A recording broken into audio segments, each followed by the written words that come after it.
And her eyes would be like,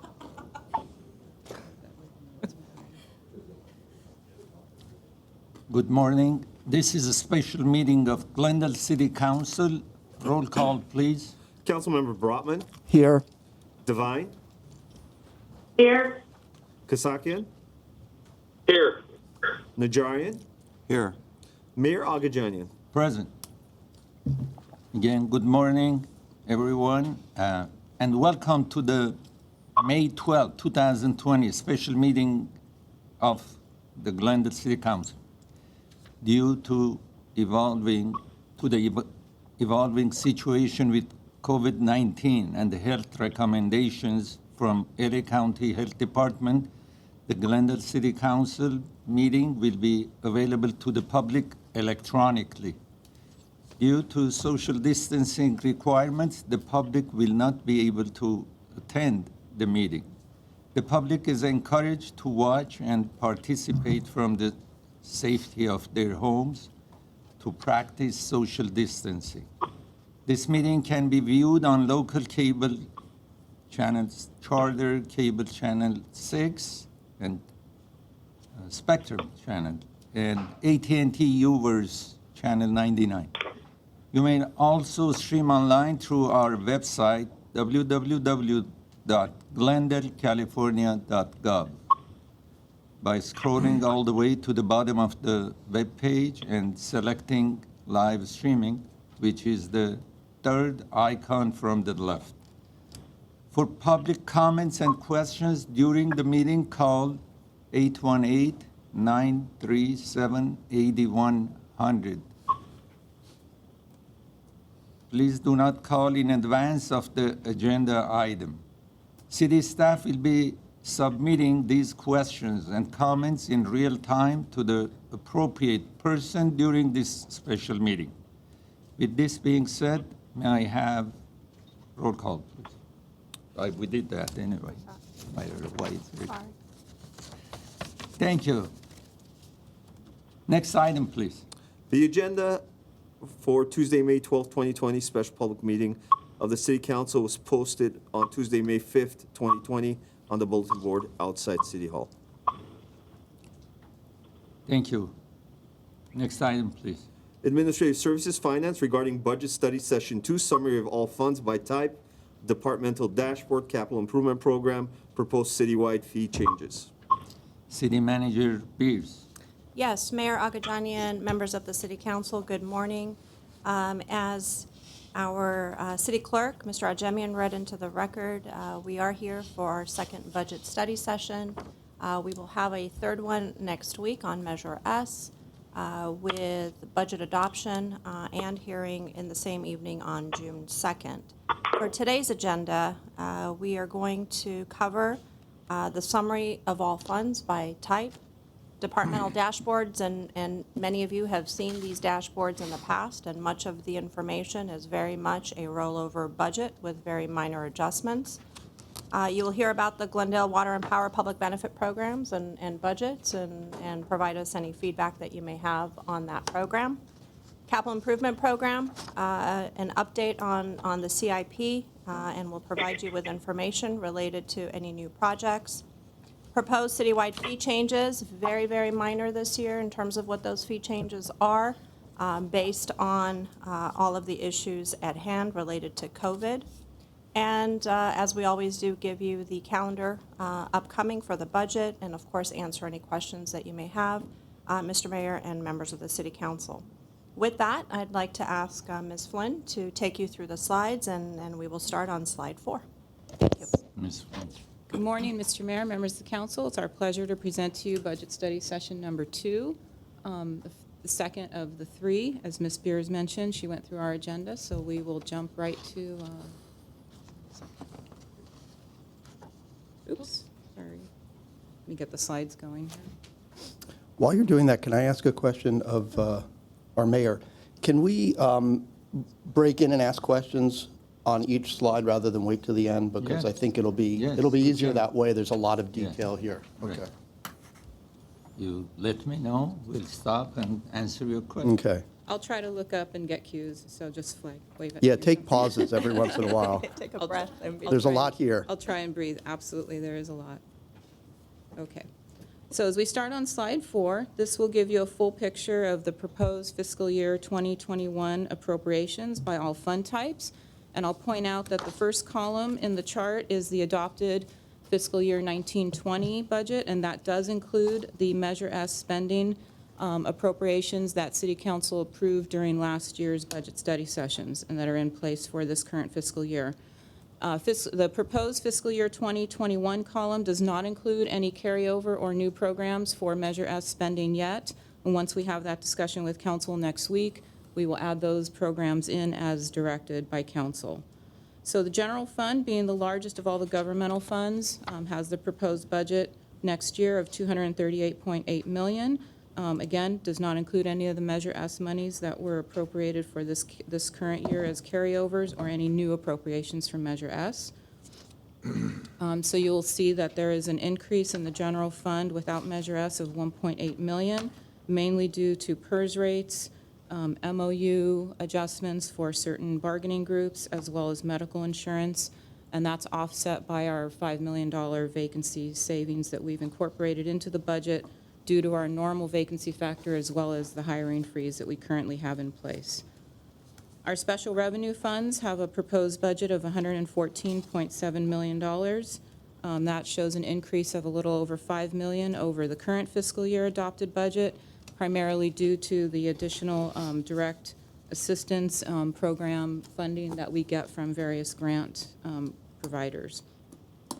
In our debt service fund, that is the principal and interest payment on the police building bonds. That has a slight decrease over the current fiscal year. And our capital improvements show an increase of $1.6 million, just basically due to additional projects being planned for the upcoming fiscal year.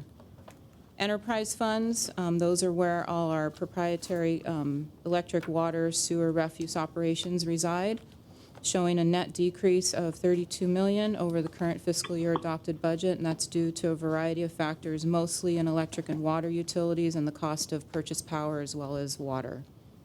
And finally, our internal service fund category has a proposed increase of about $3.4 million, mostly due to increases in our medical rates, claims expense in our liability fund, as well as our workers' compensation rates. So our proposed total citywide budget for fiscal year 2021 currently is at $888.1 million. Again, does not include any new Measure S funding or spending for this next fiscal year. Quick question, Sure. if I may. So just take, you said a $1.8 million increase in the general fund. Where do I see that? That's in the third column over on slide 4. 1.8? It's general fund, and then there's the Measure S portion, so not looking at the Measure S portion, it's just the regular general fund from the 236.9 to the 238.8 million, the first line there on slide 4.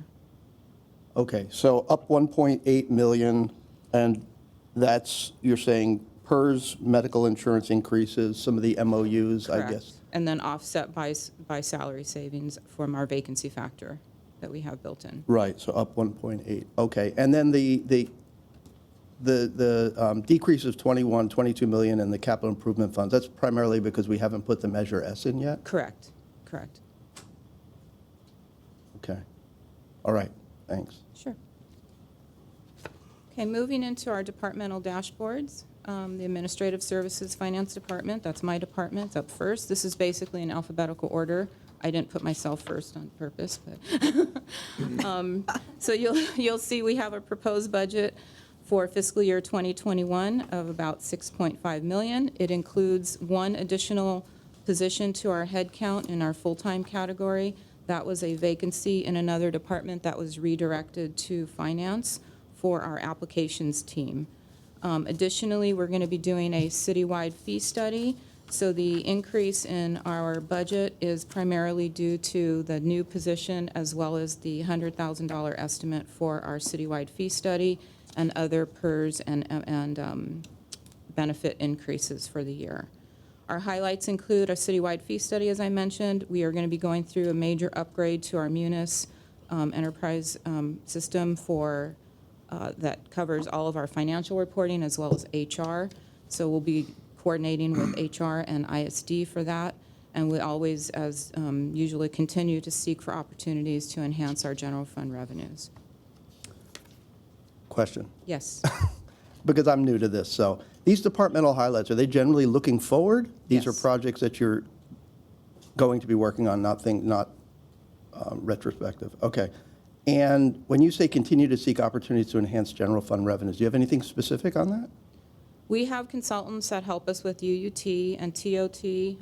We work with them in coordinating audits, so they go out and audit the companies that provide those resources to us. So we're looking at more opportunities for that, as well as just overall, if there's any way we can increase, broaden any of our fees, or, I mean, the citywide fee study helps with some of that to make sure that we're collecting correctly on the charges that we are providing, the services that we're providing to the patrons of the city for different areas.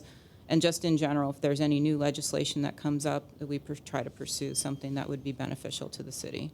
Okay, so essentially, and sorry, I'm not going through you, I know that's the protocol. First, you ask me. Yeah, I know that's the protocol. I'm not used to that. Directly. Yeah. So essentially, what we're doing is looking to just collect what's due to us, go and make sure that we're not letting anything fall through the cracks as far as TOT, maybe Correct. sales tax. We're not looking at any new items other than maybe, well, we're tweaking fees now, and then we're just trying to go out and make sure that we're collecting what's due to us. Is that Correct. right? Correct. Okay, Absolutely. thank you. Sure. Okay. The next slide covers the city attorney's office.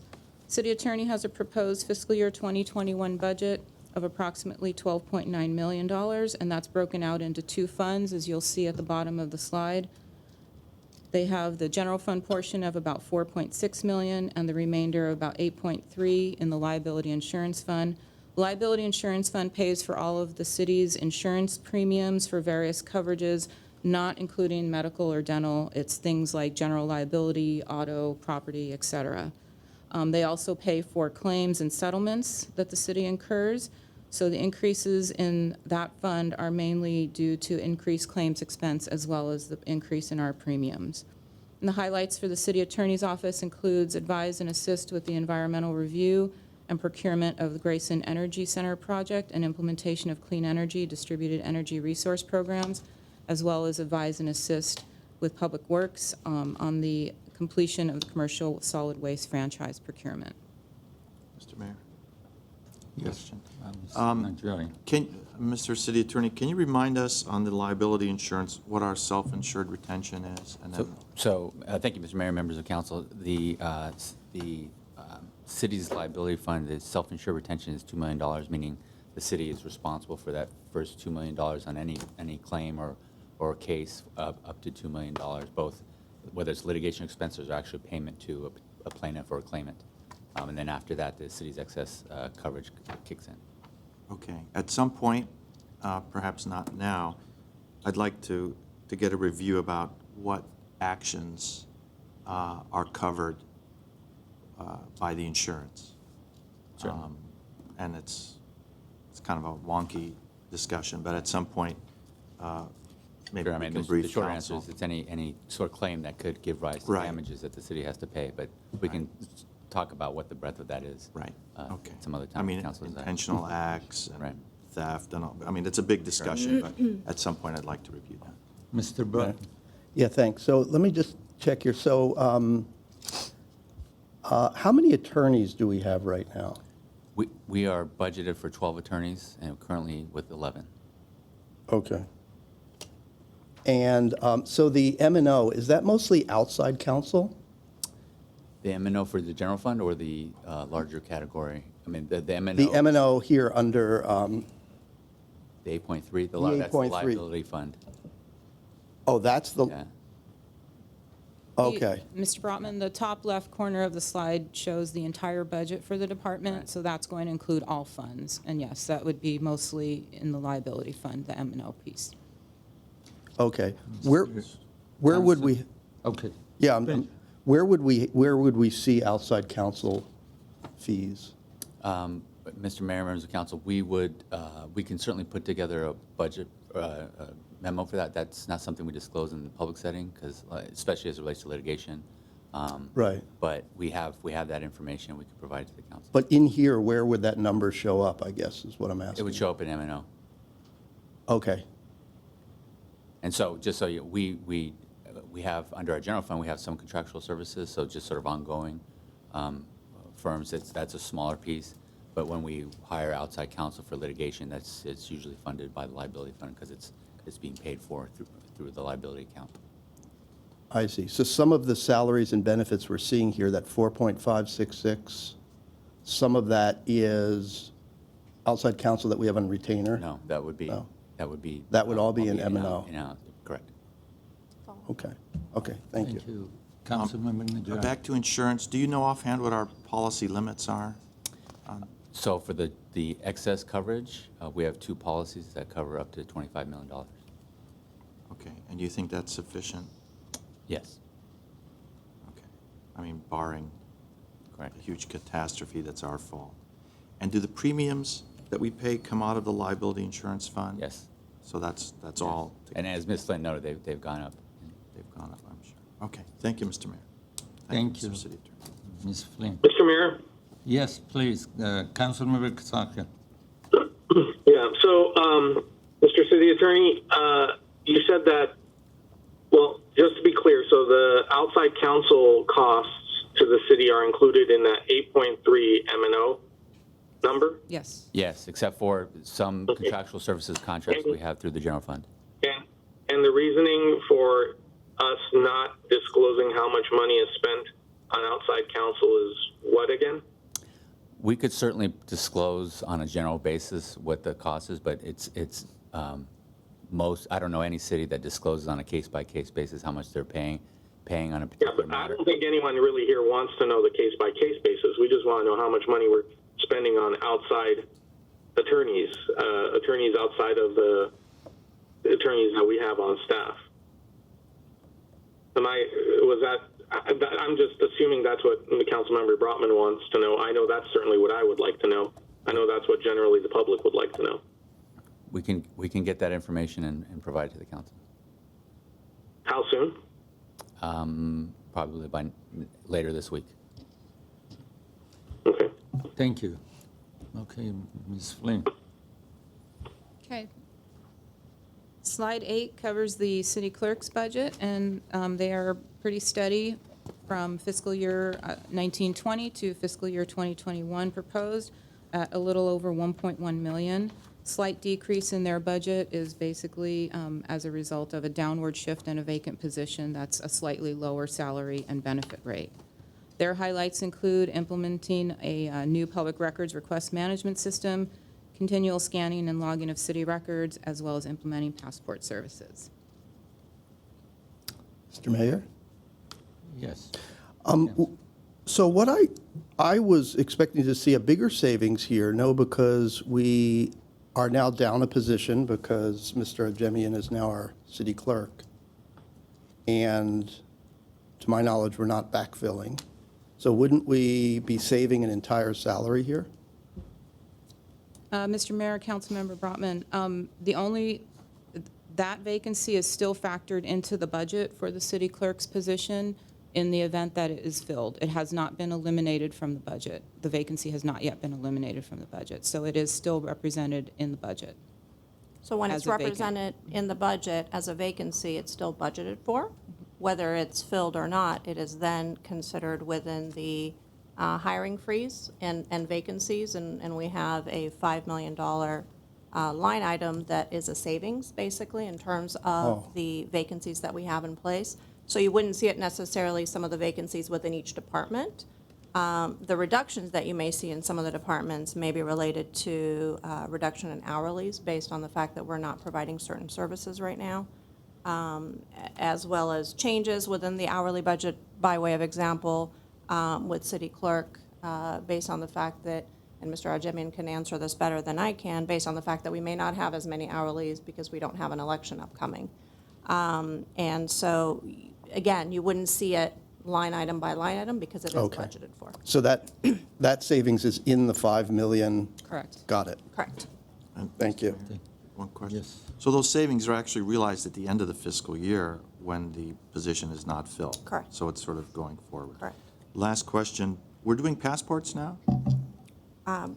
Arjemian can answer. I the thought we question. used to do it, then we canceled Correct. it, and Yes, Councilmember Najarian. We used to do it, and HR used to handle it years ago, but we are in a third phase of it where we're training our staff at this point to be able to handle passports. But we're not there yet because the U.S. Passport Service is closed down.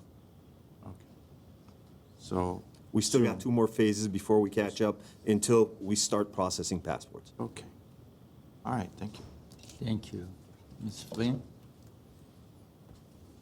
Okay, slide 9 covers our city treasurer's office.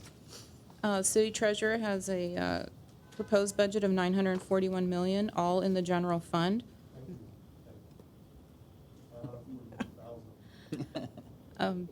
Their increase is due primarily to an increase in their hourly wages to help assist with the compliance for all of our credit card activities, which is known as PCI, our payment card industry, and you will see that that's a good portion of the department highlights. They also have some increases with regards to salary and benefit costs. You'll hear me say that pretty regularly throughout this presentation because of our PERS and medical rates primarily going up, so everybody has a little bit of an increase there when it comes to salaries and benefits. I could go through their highlights if you want. Basically, they're going to... Excuse me. Yes. Why the increases for what? Why 10% increase in there from last year to this year? Yes, Mr. Mayor, the increase for the city treasurer's office is where you're increasing their hourly wages. That accounts for a portion of that increase, about $37,000. And that is to help assist with the PCI compliance, which is all of our credit card compliance issues that we have to deal with the city.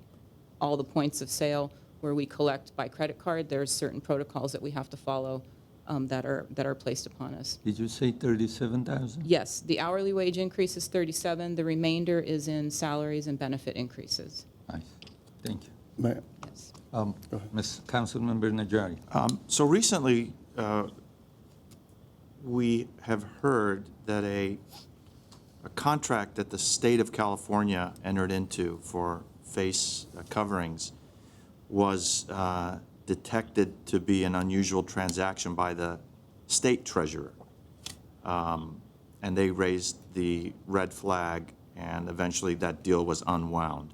Does our city treasurer play that role in looking for irregularities in financing issues? So the treasurer said, hey, we've got this big contract, $500 million for these face masks. I'm sorry? Was the bank that caught the state. But I think the treasurer was somehow involved in it also, and they said, well, I think they alerted the treasurer to that. Do you play that role of watchdog in any way for unusual transactions or financial? Mr. Mayor, members of the council, Councilmember Najarian, excuse me. The treasurer's role is with regards to the bank side, and I'm sure Mr. Menuchi can respond a little bit more. As far as the procurement process, that's handled in the finance department. So anything that we would be procuring, we have the protocols as well, working with the departments and looking at vendors and making sure that they are legitimate vendors. We were contacted by that same vendor that the state purchased masks from. We did not procure masks from them. So, Mr. Good call. Manukian. Good call. so- Mr. Manukian. Mr. Mayor, council members, our role is to make sure that all the disbursements that are made by the city are actually going to the right people and not necessarily the contracts themselves. Okay. So if accounts payable writes a check, we make sure that the check is cashed by the individual, by the amount, and the check number. They're all properly notified by the bank, and it's all traced by the bank, actually. So as And we verify it on a daily Yeah. basis. So as an elected official, along with the city clerk and the council members, do you I mean, if you saw something unusual, you would We you would- would we- take that role as a watchdog and say, either Michelle or city Yes. manager, that, hey, something's a little weird with Yes. this disbursement or Oh, or absolutely. transaction. Okay. Absolutely. Actually, we had a case today where there was a duplicate check, and we caught it today and returned it, Okay. actually. All right, thank you. Thank you. Mr. Brotman, did you have a question? Yeah, I just wanted to drill a little bit into this increase of $90,000. So you're saying 37,000 is increase in the wages or increase in the number of hourly workers we have? 37,000 is attributable to the hourly wages increase. So I'm not sure the exact number of the positions that will be hired, but it's probably one person working additional hours to And be Mr. able to Menuchyan support. can answer that Yes. very Also, specifically. Mr. Mayor, Councilmember Brotman, it's a part-time position that we're requesting. It's a part-time, 20 to you- 30 hours a week. Okay, so we're not doing any kind of increase in the wages themselves for the No. individuals that are working for us No. as hourlies? No, we're adding an additional person to help us with the PCI requirements. Okay. So And basically, Mr. Menuchyan, this is one person. A part-time person, not even a Yeah, I full-time understand, person. but it's not different people at different times. Just No, one additional person that would come and help with some of these requirements that the city's subject to because of the credit card industry. Thank you. And if I may, just, I wasn't finished. The remainder of the increase, so 90, about 53, yeah, about 53,000. Is that, you say salary and benefits, but that's not actually salary, that is all Mostly benefits. PERS and medical? Yes. Okay, are we doing any salary increases? Just the regular cost of living increases as. Correct. Just like the rest of the city. It would include if person was not at the top of their range in their step, so it would be a step increase, or any cost of living increases that would be part of MOU negotiated benefits. However, for the city treasurer's office, those are not in place because we don't have an MOU with those two bargaining groups beyond June 30th. And Okay. by way of context, I think, which would help in terms of the conversation moving forward with all the other departments, if there are salaries and benefit increases, as Ms. Flynn and Councilmember Brotman also mentioned, whether it's PERS increases to medical, the natural progression within steps that are in place through the civil service process and classifications within the city of Glendale. Related to certain classifications, you're going to have a number of ranges, and if employees are hitting the mark in terms of performance, that natural progression does occur in a one-year time frame. So where you might be at a step 1, you then would move to a step 2, and depending on the classification, there are a number of steps. Those are all within a range in each classification. And so within each department, individuals are going to be at different ranges within a different classification. And where Mr. Menuchyan's shop, where he has 5 full-time employees, some may be at the top, some may not be at the top, and within that natural progression, they would move from, a step to the next. And typically, almost always, within each step, there is a 5.5% differential increase. So if you're going from step 3 to 4, 1 to 2, there's a 5.5% increase. And that's all been negotiated, that's in place based on each classification that is advertised out there when we do recruitments. And so you will typically see when recruitments do occur within the public sector, a range. So it'll say the classification name, and then it will give you a range. It's between $10,000 and $13,000. It's between $6,000 and $9,000 in terms of what that looks like. And that means that that individual, depending on where they come in within that range, will then have that opportunity to grow within that same classification if they're hitting performance targets. Okay, can I, yeah, just, so most of my experience is in the private sector. So when we would go into a difficult period, we would just say salary freeze, no increases for anybody, right? Is that something we can do? That's something that we would have to negotiate and go to the table and negotiate with each bargaining group. That's an MOU-related item, memorandum Okay. of understanding. And so if we wanted to do that, our ability to do that, I couldn't say, we're going to freeze all salaries where they are today. You couldn't just announce, I tomorrow couldn't we're do that. freezing all salaries? Correct. We would have to go to the table with all bargaining groups, or particular bargaining groups, and ask for that to occur. Those percentages of increases for us in Glendale, and I think overall, as you look at the general fund, the increases that you see is trying to remember It's in again. total. That's the total general fund, right? For all, it's 1.8 million, is that correct? Differential? Overall, yes. Overall. And so those salary increases within the ranges is, minimal in terms of what that looks like. But again, that is an MOU-related item, and that would be something that we would have to go to the table for to negotiate. That is not something that I would recommend doing again at this time, based on where we are with our overall budget, and based on the fact that we will have a number of vacancies in place, and within the hiring freeze that we have in place, we will have the savings, I think, necessary to take us through at least the first quarter, so that we can see where we adjust within the budget cycle coming forward.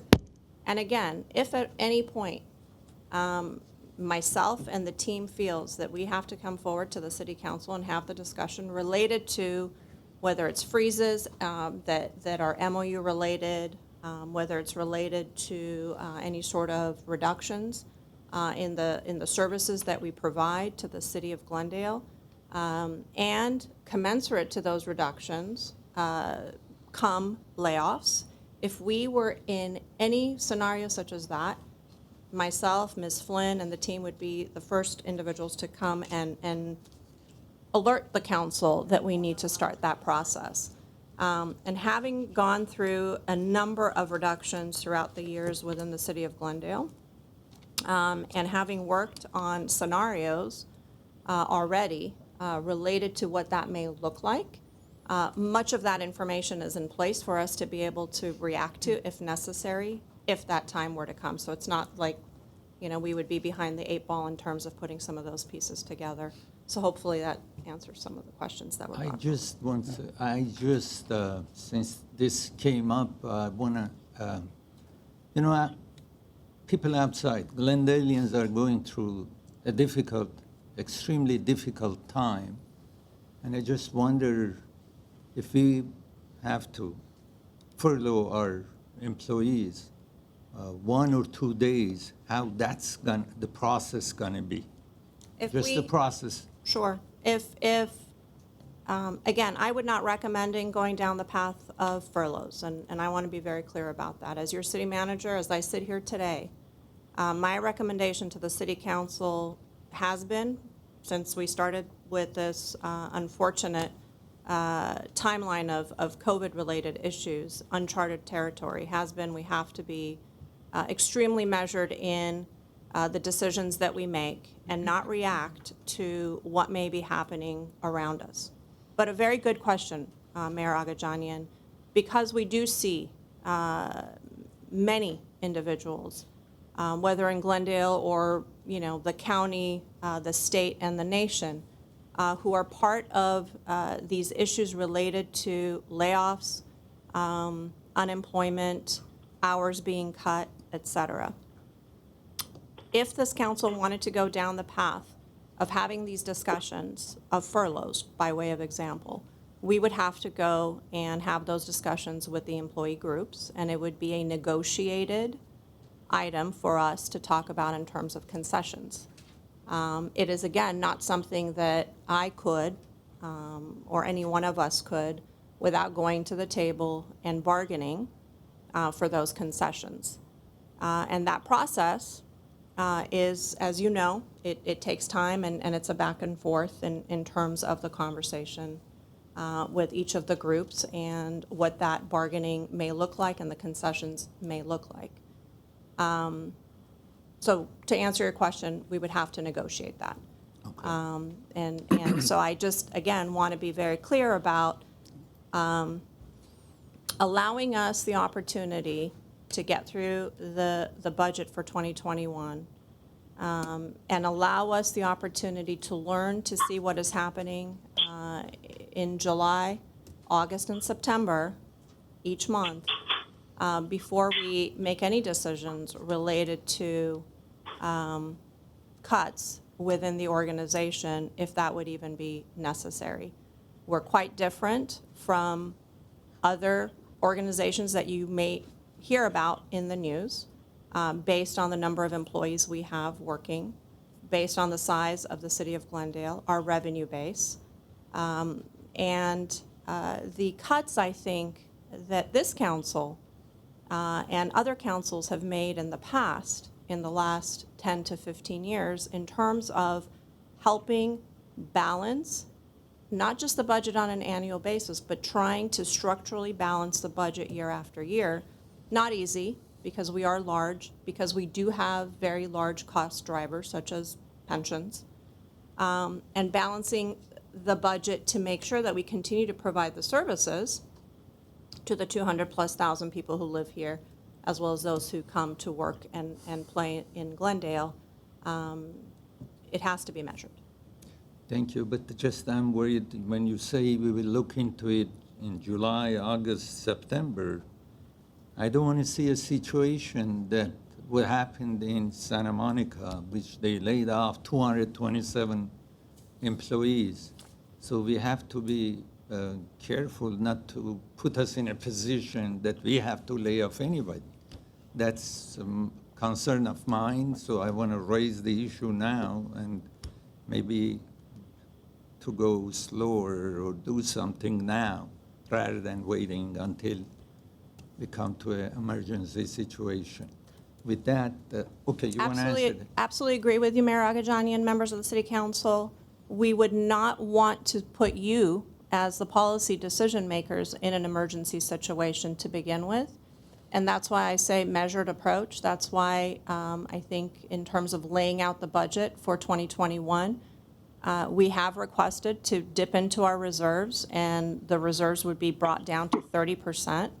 And that dip into reserves, if we needed to do that year after year, that's one thing we would not be recommending to the City Council. We've never done that before.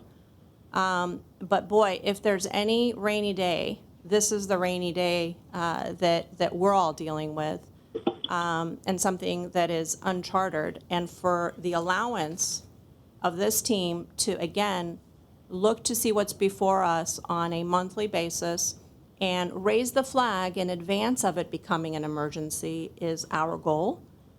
We would not come to you and say we need to slash millions and millions and millions of dollars like the city of Santa Monica, where they had to cut 337 permanent employees and almost $86.5 million of ongoing costs, which is no easy feat. That is not something that any one of us want to have to do. But we're not Santa Monica. Santa Monica is less than 100,000 population, and the number of employees that they have is not commensurate to the city of Glendale. They have about 2,300 full-time employees, and they're 100,000. They have certain departments that are fantastic to have. No knock on Santa Monica. They have the ability to have those programs in place. We've never gone as far as such cities to add and add and add without the notion and understanding of what that may look like down the road. So absolutely agree with you. We would not want to surprise you in any way, and I assure you that is not our plan. Again, we will be before you as information becomes available and provide you with options. Councilmember Broughton. Yeah, I just want to be clear, because I was just asking a process question. I wasn't suggesting we do or don't do anything. And just to clarify, you said 1.8 million is for the entire general fund. The total of salary increases based on these step changes, right? The 1.8 million is the net increase to the general fund, and that includes a portion of increases for various things such as salaries, PERS, medical-related costs, as well as any decreases with the salary savings that we've built into that. So Oh, the that's net- with the salary Correct. That savings? is the net increase to the general fund of 1.8 million. Okay. And if I may just say one other thing, I mean, and I'm not right now taking a position we do or don't do this. I do just want to say, though, that, yes, it's a rainy day, but I think there's a hailstorm next year and then a hurricane the year after. So I think we need to think longer term about this. And that's all I want to say. Thank you. Thank you. Mr. Mayor? Yes, Councilmember Kasakian. Thank you. I am of the mindset, I don't know how bad the future is going to be. It may be a hailstorm, it may be a hurricane. Certainly we know that it's not going to be what it was. The most recent unemployment figures show a very bleak picture. And as a government agency and other government agencies have essentially deprived people of the ability to work and earn an income, I do think that there is some value, and I do understand the nuances and the policy, the requirements of negotiating with our bargaining units, our labor unions in the city, but I do think that there is some value in at least having the figures available to us of what possible furlough of staff would look like. We need to have all options on the table. It doesn't mean we'll take it, but we at least need to know what those figures are. So in that regard, I think that it's a valuable exercise for us and for the city staff to take, because if we're asking everyone else to tighten their belts, we need to do our part as a city. Whether we have reserves or not, it's ultimately the prerogative of the 5 people on the council serving at the pleasure of the voters to make that decision of which steps we take. Either we negotiate with our employees or we dip into our reserves. But we should have at least those options to know which one to move forward with. Thank you. Ms. Flynn?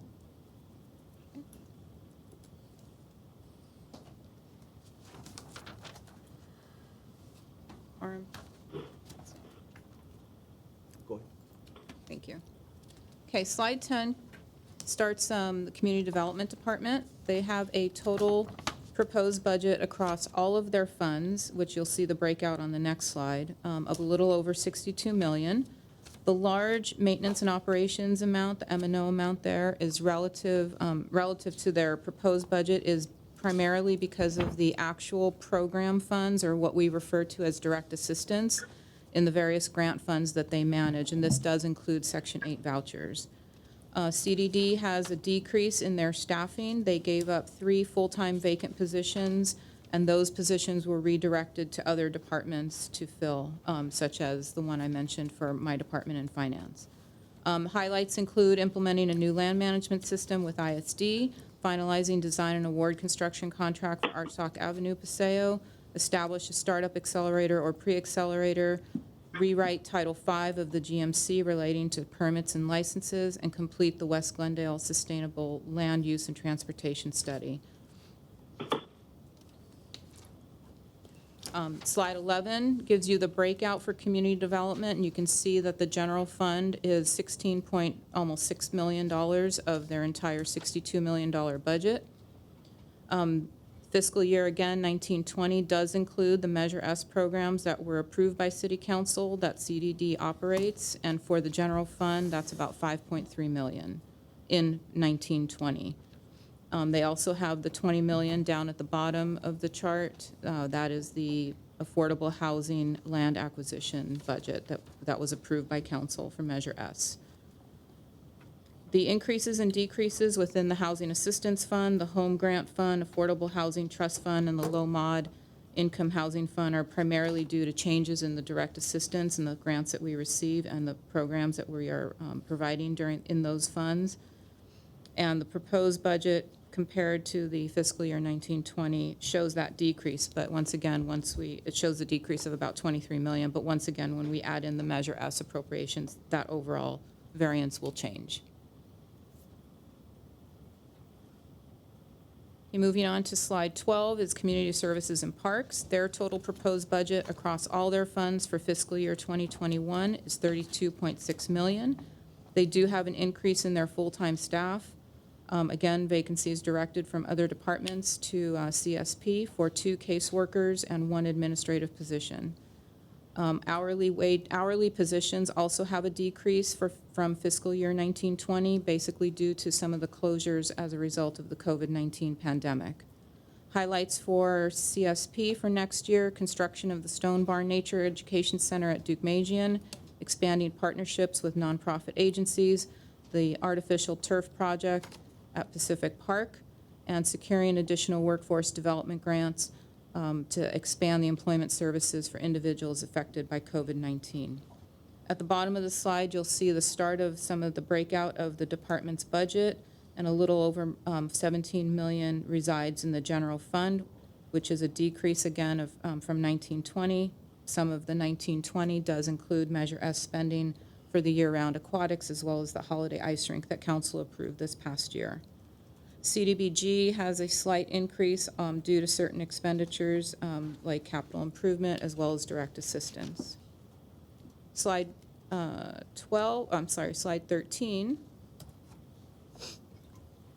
Can get it to move, RM. Thank you. Slide 13 provides the remaining breakout for CSP. The decrease in the Continuum of Care Grant Fund is not a reduction in services. It's just how we've budgeted. We've changed the way we budget for that fund. They just received an appropriation of $2.4 million in February of this year, so most of that is going to be carried over into the next fiscal year. So the proposed $144,000 is an additional amount that they need to get through next fiscal year. Capital Improvement Fund and Parks Mitigation Fee Fund both show a decrease, and that's the result of less capital improvement projects that are planned for next fiscal year. And at the bottom of the slide, Measure A Fund, that's a new fund with a proposed appropriation of $921,000. Measure A is for projects that repair and upgrade park and recreational facilities, create new parks, preserve and protect open space, and support recreational programs. And that was a county measure passed by voters. And it's an annual tax assessed on the square footage of building floor area for all taxable real property in the county. Any questions on parks? I only have questions when it goes up, not when it goes down. Oh, okay, no problem. Let's go. Now I know. To the next. I'm kidding. Okay. Fire Department is on slide 14. Their total proposed budget is $71.4 million, and they don't have any significant staffing changes proposed for next year. Their highlights include a fire recruit academy, continuing to meet 100% of the required inspections for brush, high-rise, as well as commercial, expand CPR training to the community and to all high school students before graduation, and then develop a plan for needed modifications and upgrades at all 9 fire stations, which would include earthquake retrofit and multi-gender requirements. Slide 15 gives you the breakout for fire as where all their funds reside, and obviously the largest is being in the general fund at $62.9 million. That increase of $730,000 is due to MOU adjustments in their salaries as well as PERS and medical costs, and it's offset by a reduction in the fleet rental charge back to that department. Capital Improvement Fund has a decrease, basically because there's no new projects planned for next year, and Verdugo Fire Communication has a slight increase, also due to the salary, benefit, and depreciation charges for the equipment that they own. So the fire budget overall is pretty consistent with this current fiscal year at a little over $71 million. I do have a question, if I could. So, as I look at this, and again, I want to make sure it's clear. I'm asking questions for clarification and for my understanding here.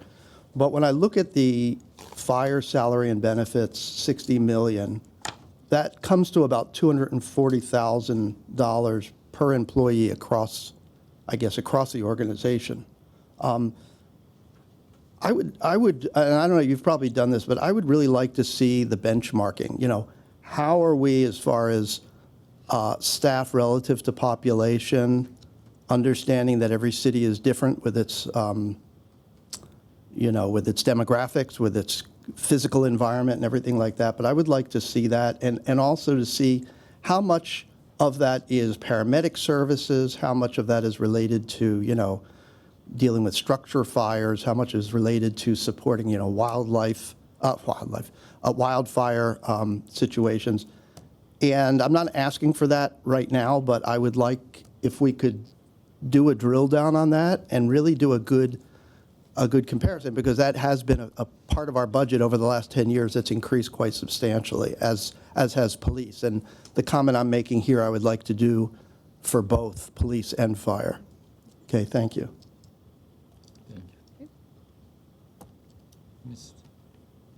Moving on to slide 16 is the first of a few slides for Glendale Water and Power. And as you can see, they have a proposed fiscal year 2021 budget of nearly $329 million, broken out into multiple categories, the majority being in their maintenance and operations category. That is primarily due to a lot of the purchased water and power costs that reside under maintenance and operations. They do have a decrease of a partial full-time position in their department, which was a vacancy within their department, within GWP, and a portion of that position was redirected to the new sustainability officer position. And that position will be prorated across electric, water, as well as sewer and refuse funds.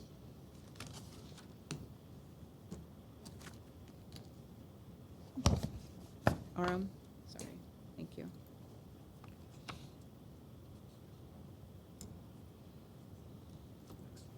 Slide 17 provides the department highlights for GWP. On the left is the electric highlights, and water is on the right.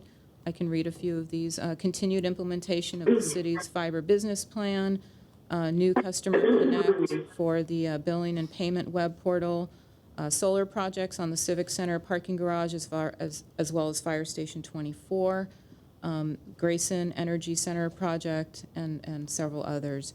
For water, there's obviously the pipeline management, which encompasses 380 miles of our pipelines, rehabbing of the tank coatings and reservoir roofs, maintaining energy efficiency by replacing the pumps and motors, and the ongoing valve and hydrant replacements. Question? Yes, please. Divine? Yes, Councilmember Devine. Yeah, Michelle, I'm sorry, going back to the sustainability officer, director. Yes. Do we have a salary that we've allotted for that in the budget? Yes, Mr. Thank Mayor, you. members of the council, I'm looking at Mr. Golanian, who's thinking, we'll get you that salary. That salary was approved last year by way of what that classification is. It is a management level position that will be assigned to the city manager's office. We're in the process, as you know, of recruiting for that position.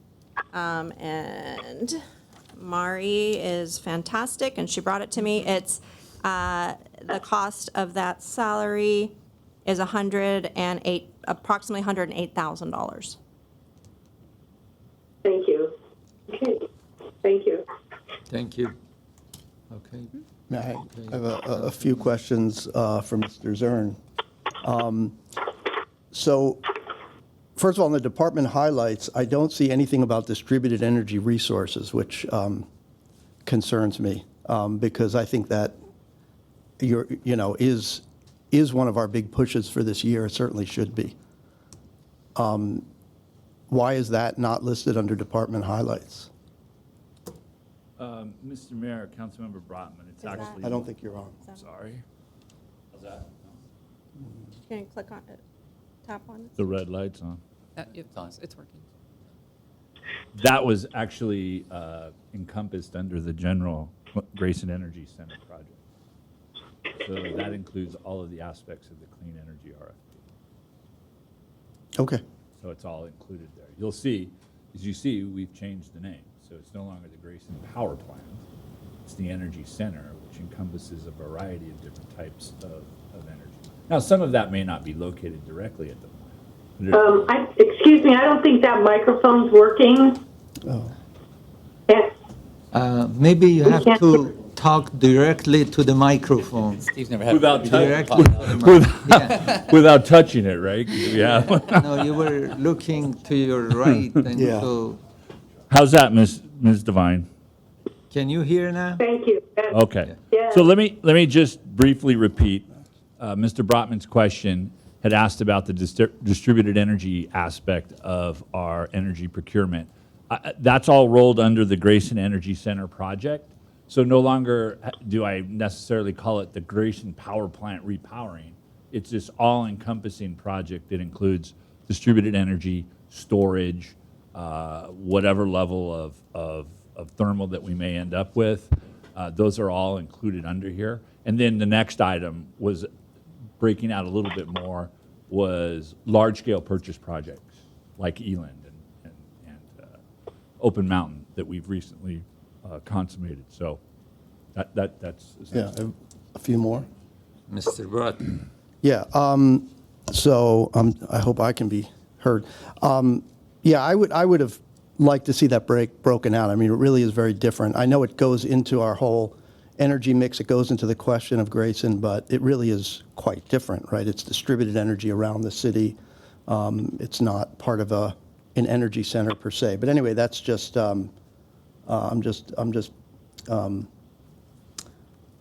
don't know, picking at hairs here, Yeah, whatever Mr. the Brotman, term is. it's a highlight list. Believe me, it's there. It has not been forgotten. It will be addressed, and you will see it in living color, hopefully fairly soon. But, again, I don't have enough paper, I guess, to list all of the things that we do in GWP. But we had rolled it into that general title. But rest assured, we haven't forgot it.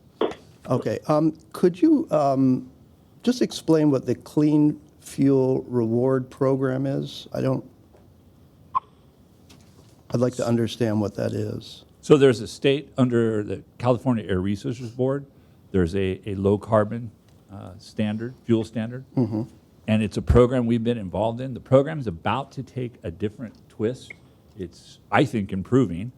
And we'll be back to you as a council probably mid to late June with a presentation on that. And what it is primarily the state's objective to decarbonize the transportation industry. So you're going to see in here, in this document that Ms. Flynn is going through, and when it gets to the CIP, you'll see a line in there that we have for infrastructure, which is primarily the fueling infrastructure for these type of decarbonization efforts.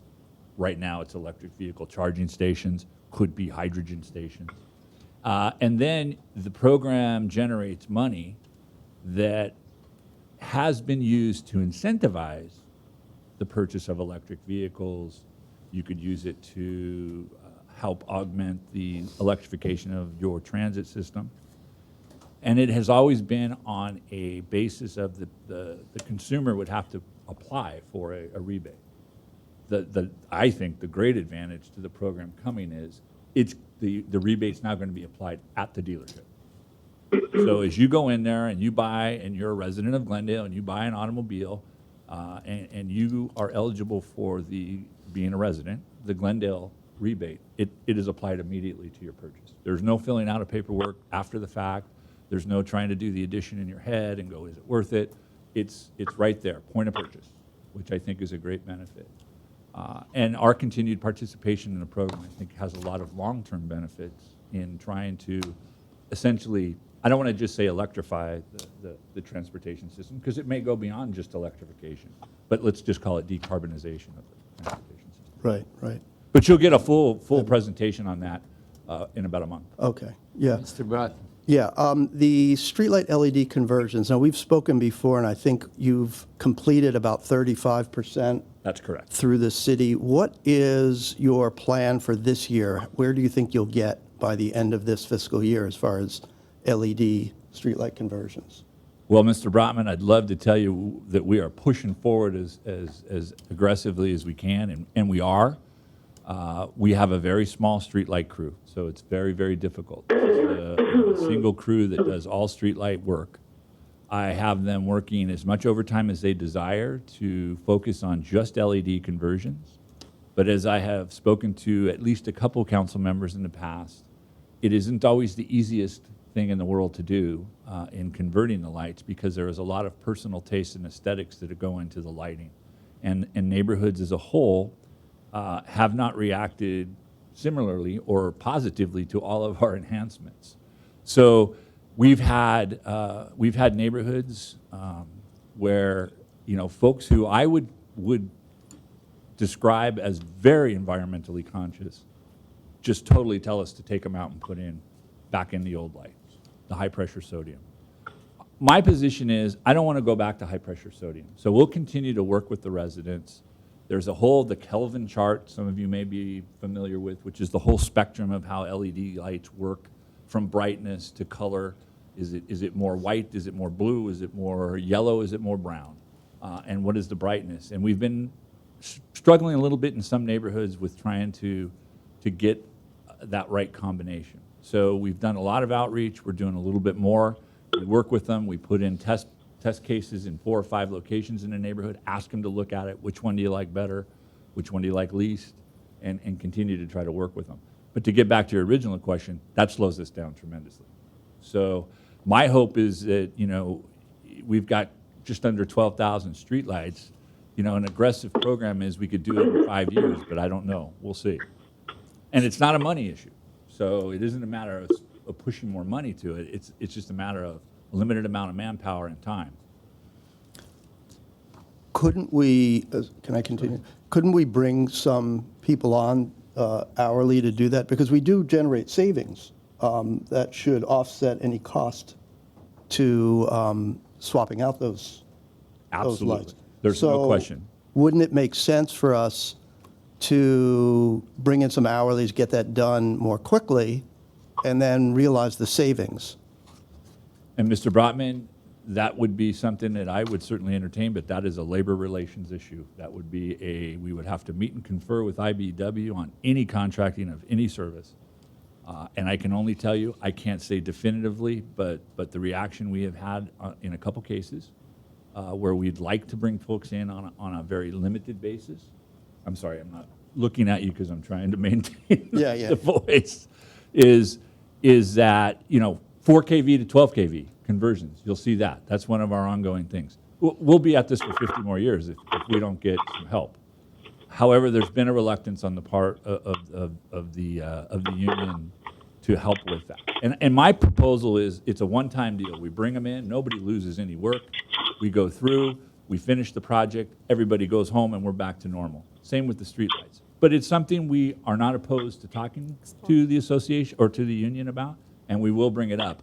In fact, Ms. Beers and I had that conversation, and once we get through the budget season, we just negotiated a contract. We would come back and see if we could talk specifically about that. And we'll certainly add in the LED as well. I think that would be great. You know, if we brought somebody in, I think we could conceivably reduce that time that I gave you quite a bit. Again, though, with one caveat, Mr. Brotman, we still have to satisfy the resident and try to work with them. Thank you. Is there more questions? Well, I have questions on some of the next slides. I'll wait until we get there. I have a question. Yes, please. Divine. Yes. Mr. Zern, this is, my question, of course, is about the transfer. Yes, ma'am. 17 million it is? Yes, ma'am. Yeah, okay.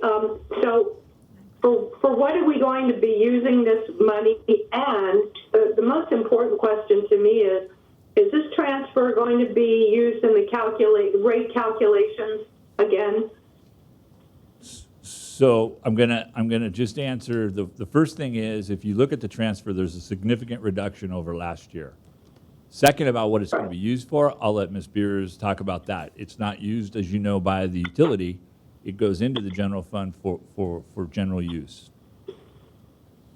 And as far as is it factored into any rate schedules? We continue to factor it into the rate schedule. Our last rate schedule included it, and our next rate schedule doesn't come up for another 2 to 3 years. So at that time, we'll see where we are. Ms. Beers? Yes, Mr. Mayor, members of the City Council, the transfer that comes from GWP into the general fund, as has been utilized year after year, is utilized for the general fund for all departments, and is within the transfers coming into the general fund to help pay for all of the services and programs that we have in place to provide the services to the community at large. And so I don't have specifics in terms of exactly where that is appropriated to, but it's overall to the general fund. Thank you. Ms. Flynn, next page. But Oh, I'm sorry. Go ahead. further, but with the litigation still ongoing, we're still using this in the rate calculations, and that's unsettling to me, and it has been for the last 5 years that I've been on council. Well, I can only say, Ms. Devine, that we have systematically in our COSA, which is what drives the rate schedule, have consistently lowered that number. And as I have said, going on my 8th year as GM already, and going through 2 rate schedules, I told the council this and I told the public this. I had no intentions of laying all of the responsibility at the feet of the ratepayer. That this would be a concerted effort of us cutting costs. And one thing I noticed on this, Ms. Flynn, you didn't have our budget comparison year to year where we have a significant reduction We do. It's in this coming. year's budget. Mr. Brotman likes reductions. It's coming This up. was a good one. And that's part of the promise I made. We would continue on a regular basis. Whether the general fund of the city and the city in general has a hiring freeze or a hiring slowdown, that's my norm. I look at every position very methodically. We sometimes replace one position with 2, or 2 positions with 1. And so we continue to lower that transfer number. Is it in the calculation? Yes, it is in the calculation of the current rate schedule. Will it be in the future? That remains to be seen, I think, as part of the legal case goes and so on. Mr. Mayor, may I address that question Yes, a little please. bit in terms of the rates and Mr. the Garcia. transfer? First, it's important to reiterate Mr. Zern's point, which is there's no current rate making. The rate plan was set a couple of years ago, and that rate schedule is going forward. So we're not establishing a new rate and putting the transfer as part of it. And when we say that the transfer is part of that rate making, we view it as one pot of money. You have your costs and you have your revenues. And what the court said is that transfer is not, it's part of the case now. It's not a legitimate cost of service to put in there. However, the courts have also said very clearly that if you have other revenues that can pay for those types of expenses, then it's not part of your rates. As long as your rates don't exceed your costs, you don't have a problem under Proposition 26. So from our perspective, we view it as the wholesale revenue or non-rate revenue that we put into the rate plan. And the way the rate plan worked is that we calculate all the revenues that we anticipated in a test year, and then we actually reduce that by the amount of non-rate revenues for that test year.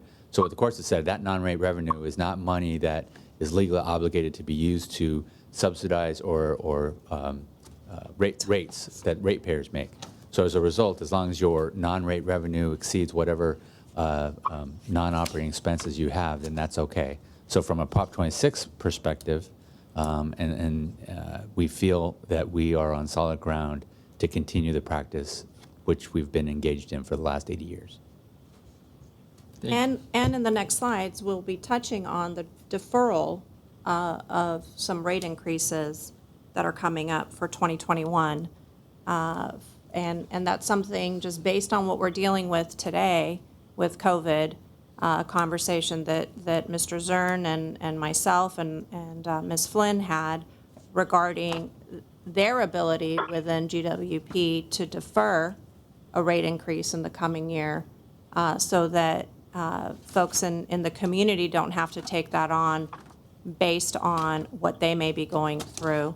And so that's coming up on a slide So that deferral would be pushing out the rate structure by a year if council wasn't amenable to that. So I think that's the next slide, if I'm not Correct. mistaken. Yes. And that's So then, slide 18.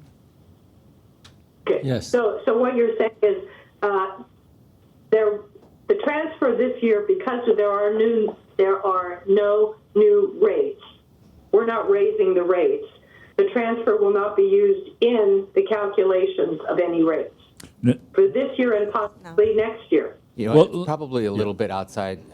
It's a lot more complicated than we probably have time to address in this particular setting, or that I care to in this particular setting. So it's probably appropriate at some point for us to provide a little bit more background by way of briefing on that issue, and then certainly have that discussion. We'll have to have that discussion to bring the budget forward in June anyway. So we're happy to address that at that point. But I would probably take up the rest of this budget study session to go in through all the mechanics of how the transfer works with the rate making. Okay. Are you done? Thank you. Thank you. Thank you, Mayor. Yes. Thank you very much. Councilmember Najarian. So, sort of going off on one of the topics Ms. Devine talked about is the $17 million. Where does it go? It goes into the general fund. And in my position is that that 17 million would be spread indiscriminately around each department. The police and the fire departments, with budgets of 71 million and 100 million, comprise approximately two-thirds of the general fund budget.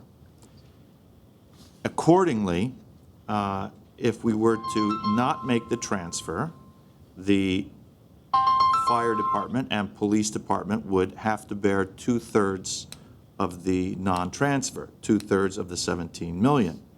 And someone can do the math, maybe that's 10 million, perhaps. And so the fire department and police department would be looking at a $10 million reduction. Between them, police budget's a little bit higher, so maybe it's 6 million and 4 million. And to me, what that means is a loss of public service to the community. And that's just the way I look at it. And that's if we spread it evenly around all the departments. And that's how I look at it. So I'm not going to get into the details of the rate structure. But, and I don't mean to be, people say, oh, Najarian, you're scaring people. You're going to be cutting public service and all that. No. I mean, if you're going to be even about it and equitable, those departments would have to bear a reduction of receiving that 17 million in proportion to their budgets to the general fund. So that's how I would see it. Now, whether the voters voted for it twice in the charter, whether the judge approves everything that we've done, that's another, I'm not even getting into that. But if someone told me you have to cut 17 million from the budget, that's how I would, that would be the first step in my analysis on where to cut. Ms. Devine. Yes. Just to add, I'm not against the transfer. I know how important it is, and I know, that the 17 million is a lot of money. I am opposed to that amount being used in the calculations for our ratepayers. That's my objection to this 17 million. It has nothing to do. I'm for the transfer. It's just I don't like when it's used to calculate the rates. And that's my stand. Thank you, Mr. Thank Mayor. you. Slide 18, please. Okay, Slide 18 provides council with the information, as Ms. Beers alluded to just a few minutes ago, with regards to what that savings would be for our electric and water customers if council chose to defer the upcoming rate increases both for electric and water. So as of July 1st, there is a scheduled 1% increase in the electric utility as well as 1.5 in water. So at the bottom of the chart on slide 18 shows you the combined savings with a delay in the 2021 rate increases. For an average single-family monthly bill, it would be about $4.07. And then you can see that what that means in the out years going out. And I'm sure Mr. Zern can provide a little bit more context to it, as well as what the potential revenue loss would be to the utility. Yes, I think Ms. Flynn actually covered that very, very well. But this was, again, as Ms. Spears indicated, something that we had mentioned briefly to you as a discussion point for the budget, which is the ability to try to respond to the current situation we're in. It is by no means the only means that we have to try to help our customers, but this was one that was across the board, and that was simply to defer the rate, a year. And again, we can look at it next year. As Ms. Flynn has indicated, we don't know where we're going to be next year. We may want to look at it again. It's a modest savings to the consumer, but that's a reflection of us having modest rate increases, and that's what's occurred. At the end of the schedule that's on here, you see it's probably around $60 a year to the average single-family customer. And again, we are looking at a number of options to help our customers out during this pandemic situation. We started out with ceasing of shutoffs even before they were mandated, no late fees. And in addition, we took our existing Helping Hand program and stretched the parameters with the help of Mr. Garcia's staff to the extent we could to include folks that are impacted directly by the pandemic. And that's a program that's pretty underutilized, would be the term I would say. But since we reformulated it and put it out there, we've had over 500 applications. That's probably 10 times what we normally get for that program. The other thing that we did was we allowed customers who had deposits on record to apply those deposits towards their bills. Now, both of those, the Helping Hand and the deposit, is a one-time issue. I can tell you that our 30 to 60-day aging, our delinquency, actually our no-pay rates up 7% year to year from last year. That's fairly substantial. And let me tell you why. Because in talking to my peers and other utilities, and I'm a firm believer in this, it's not the first bill where we were going to see most of the impact. I think it's the second and the third bill you're going to see an even greater impact. And so that brought us to the conclusion that maybe we would have yet another program, a new program, that addresses specifically the issues around the COVID-19 pandemic. And again, the structure of which we've developed, discussed it with Ms. Beers and Mr. Garcia's staff, but it is something that we'll have to present to you, and you would have to approve it as a new program. And that's something that we're preparing to bring to you for your consideration. Again, this is opening it up a little bit more. It gives folks a little bit more of a relief during, and we modeled it on a 4 and 6 month scenario. So that's what we call Glendale Water and Power Cares program, and we'll be back to you with that. But I just wanted it to be, by no means does it begin and end with what we're proposing here. This is one small measure that we could utilize across the board. And again, modest, but our increase was modest as well. Thank you. Slide 19. Okay, slide 19 gives you the breakout for Glendale Water and Power's entire budget. It's broken out into multiple funds. Electric Public Benefit Fund, you will hear a little bit more about that from Mr. Zern in a few minutes. And overall, their budget is decreasing by a little over $41 million, mainly due to less purchase power, less water purchases, as well as less capital projects that are planned for next fiscal year. And I might add, these are the funds that require budgets to be in them. There are several other funds that we utilize for accounting purposes that do not require budget purposes. And I apologize to Ms. Flynn. I overlooked this. I was slide. trying to get your attention, but that's okay. No worries. I should have known. My bad. Okay, one question I have before. Remind me, what was Electric Public Benefit Fund? Mr. Mayor, members of the council, we're actually going to, later on today, get into a much more detailed presentation. But this is a state-mandated program whereby you have 5 very distinct areas that you can utilize the funds, and you assess each electric ratepayer a percentage. Glendale's approved percentage by the city council is 3.6. That money goes into a separate fund, is used for very specific projects, things like low-income subsidies on bills, subsidizing solar installations in private or even business. Okay. Thank you. May Okay, I ask a- Mr. May I Brown. ask a question? Could you just explain a little bit? So the Electric Works Revenue Fund, that's your basic revenues from providing electric power, right? That's the main operations. That's the fund. main operator, okay. Yes. So that one I see is down 8%. The depreciation is down 62%. Could you help me understand that? Yes, The electric depreciation is, right? yes. Am I getting that right? I mean, Correct. Yeah. The Electric Works Revenue Fund, that decrease is mainly attributable to lower purchased power costs. So that's where you see that $21.4 million savings in that fund. There's also lower depreciation costs and a variety of other M&O type savings. Wait, The Electric Depreciation Fund has less capital projects planned for next year. So that's where that $12.9 million decrease is coming from.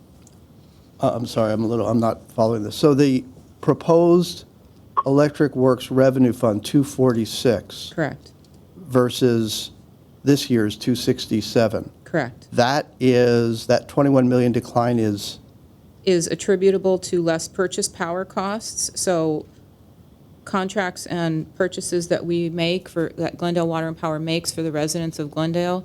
So there's less purchase power costs that we are. costs or revenues? Costs. These are all costs. This is the expenditure side. Welcome to the charter. These are revenues. Okay, I don't quite. It uses the term revenue, but it is actually where you Right. put your costs. So that's the confusing part. And I've continued to hone down the purchase power budget. I think we got a little alarmist in certain years.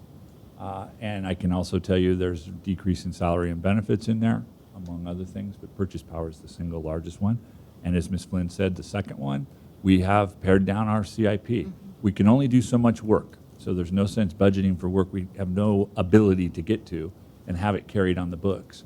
So we will budget for the amount of work that we can conceivably complete in a one-year period. And we have a PAYGO capital component of our rate schedule, so it stays within that and is dedicated to the capital program.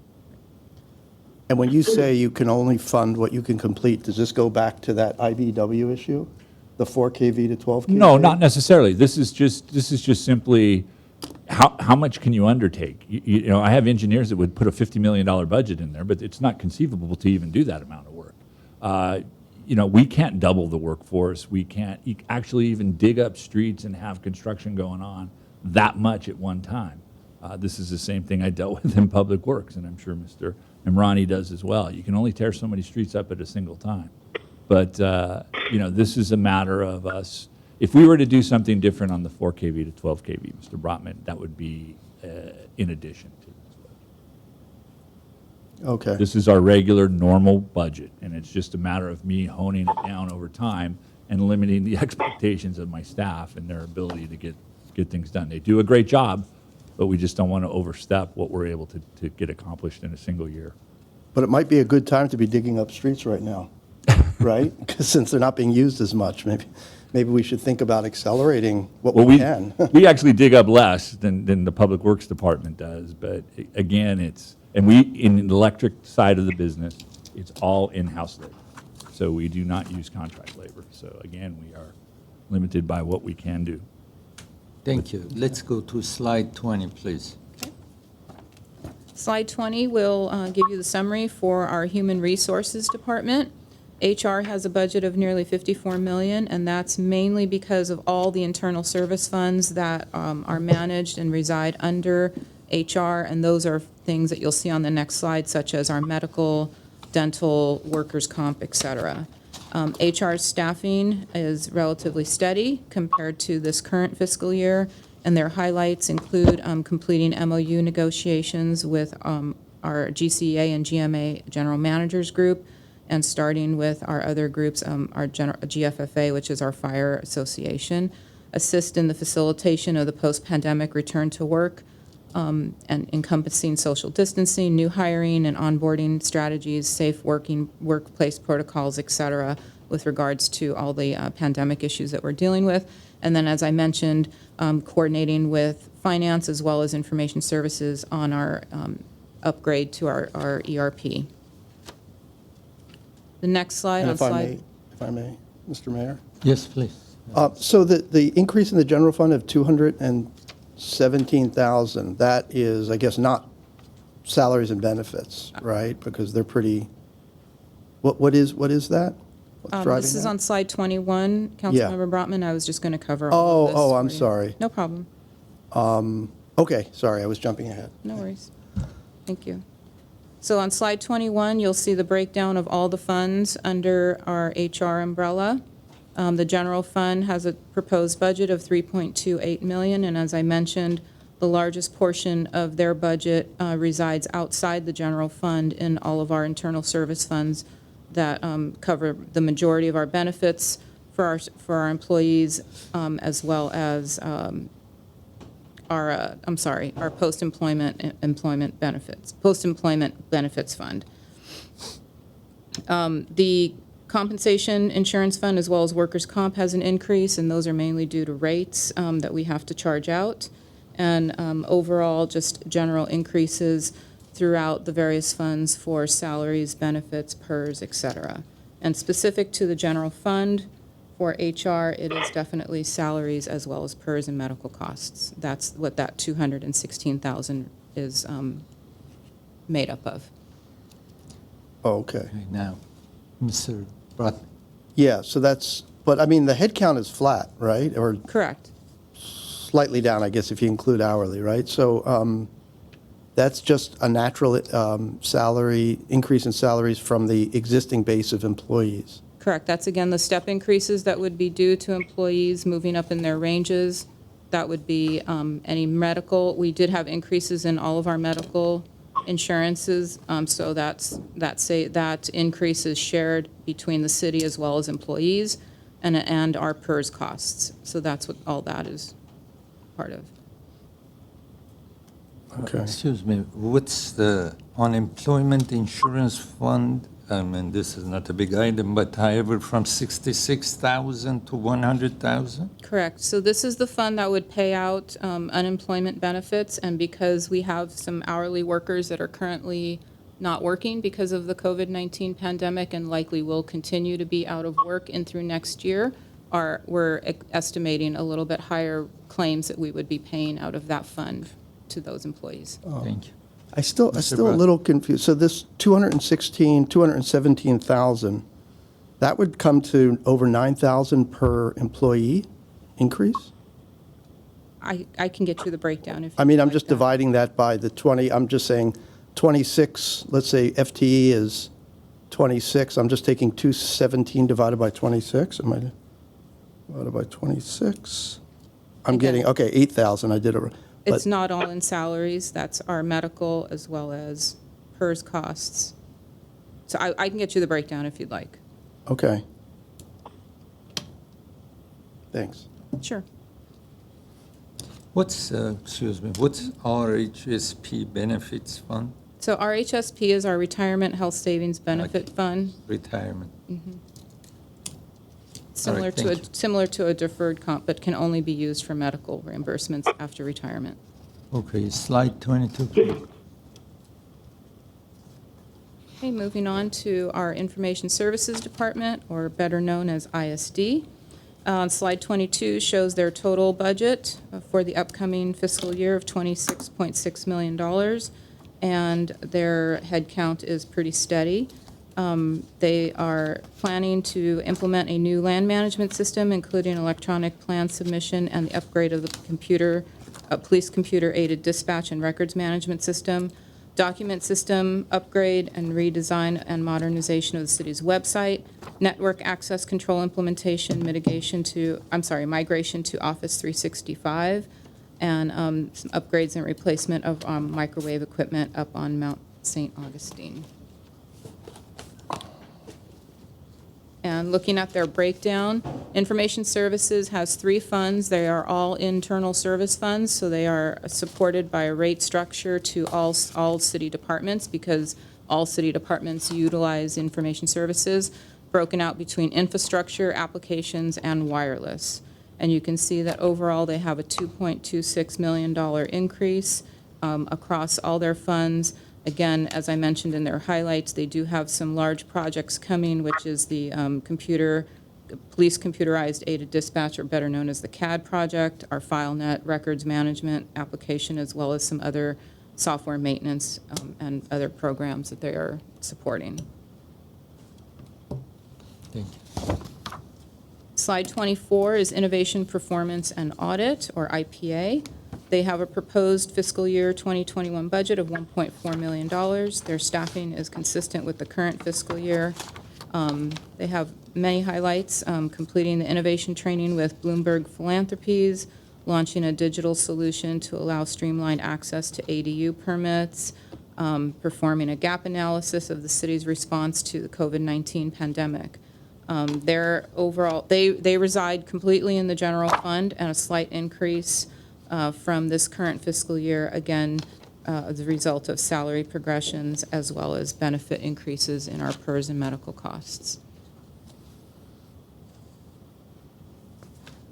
Library, Arts, and Culture is on slide 25. Proposed fiscal year budget for 2021 is $11.5 million.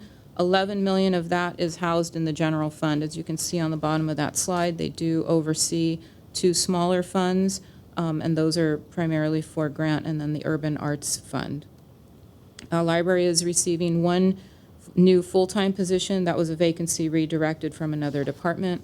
Their highlights include expanding GUSD library card partnership, increasing digital resources exponentially, first U.S. library to add Armenian ebooks, and increase at-home access to Age of Learning. Can Mr. Brock, Yeah. Question? One Mayor? second. Question? excuse me, Mr. Brockman, and then Yeah, so I'm still on this salary thing. So I just looked back at, I guess ISD, so, or HR, it's the same thing. So we have these salary increases that are based on increases in medical and PERS. And it looks like for this coming year, I just did a quick calculation, it's about 4% increase on the fully loaded costs. I just took the total salary and benefits divided by the number of employees and then took that year-over-year increase, right? I got kind of the average fully loaded cost, and then I divided that increase, and I get about 4%, right? So if 4% is about what these increases in medical and PERS are costing us, I want to clarify that, but then when I look at library, arts, and culture, they're actually adding a head count, and we're not seeing that increase. So how does that all tie out? The overall budget includes increases as well as decreases. So I'm highlighting to you if there's increases, I mean, there's net differences. In some cases, there's maintenance and operation adjustments downwards, and other cases, there's increases going upwards. But typically, when we see the increases and the maintenance and operations is steady, it's an increase in salaries, benefits. As I mentioned, PERS, MOUs, it includes the step progressions for salaries. It also includes if anybody is expecting a reallocation or a promotion, those are all built in, which there's a handful of those throughout the city. And when you see the increase in a position count, a head count, so they're going from 46 full-time to 47 full-time, you may not see the dollar increase here. You will see an increase here, but you see a commensurate decrease in another department who may have given up a vacant position. And so there's a whole lot of Up and down. movement within all of the differing funds. And so where CDD may have given up 2 positions, they're going to go down based on those They're 2 gonna go down, positions, yeah. CDD is. Right. And then library, let's say, would have that opportunity to increase by 1 in this case. But why does library only have a 37,000 increase when they're actually increasing a head count? And if we use the same roughly 4% increase in PERS and medical, why would, I would expect to see a bigger increase in library arts and culture, no? Mr. Mayor, council members, Councilmember Brotman, the library also has a reduction in hourly wages as a result of the COVID-19 pandemic that's factored into the budget. Same with community services and parks. So those are there are some corresponding decreases in those categories. That is why it's not a straight percentage across the board for everybody because of the variations that are happening. Okay. Thank you. Ms. Devine? Yeah, a mundane question. What was the new position that was afforded? Mr. Mayor, council members, Councilmember Devine, that new position is Principal Library Arts and Culture Administrator, and I believe it's converting a current hourly position. Is it not? Which is another reason why you aren't seeing the full cost of that position, because they do have part of that budget already in their hourly position. So it's a minor dollar increase to their budget to add that position in. Is that Jennifer Jones? Is that her name? That's who it is? Yes. The director? Yes, that is correct. Oh, great. That's good. That's a good thing. Okay. you. Thank you. Let's go to next slide, please. Moving on to management services, slide 26. Proposed fiscal year 2021 budget is nearly $6.1 million, and a reduction of one full-time vacancy that was redirected to another department, as well as some hourly wages. Highlights include launching the Office of Sustainability, COVID-19 continuity of operations and community resiliency plan, as well as upgrading the city's website layout to improve search functions and some other capabilities. Management Services has two funds that you'll see at the bottom of the slide, primarily housed in the general fund, but they also have the Cable Access Fund, which is restricted to only capital projects that are geared towards broadcasting of public meetings. Next. Slide 27 starts the police department. The proposed budget for fiscal year 2021 is $100.4 million, mostly consisting of salaries and benefits for the 354 full-time equivalents of the department. This is probably, I think, our largest department overall. Police is getting 2 new police officer positions, again, as a result of vacancies from other departments that are being redirected. Many highlights for police, some of which include promoting public and traffic safety with the use of integrated data analysis and collaborative strategy development at all levels of the organization, maintaining an average response time of 5 minutes or less to emergency calls, and complete implementation of the CAD RMS computer system. Slide 28 gives you the breakdown for the police department and their 6 funds that they oversee. The majority of their budget is obviously in the general fund, $93.8 million. Shows a $4.8 million increase in the general fund. Again, this is due to salary and benefit increases. They did have an MOU in place that has a rate increase for this next year. I'm sorry, a COLA increase for their employees. The PERS as well as medical costs. 2 new positions are in there as well.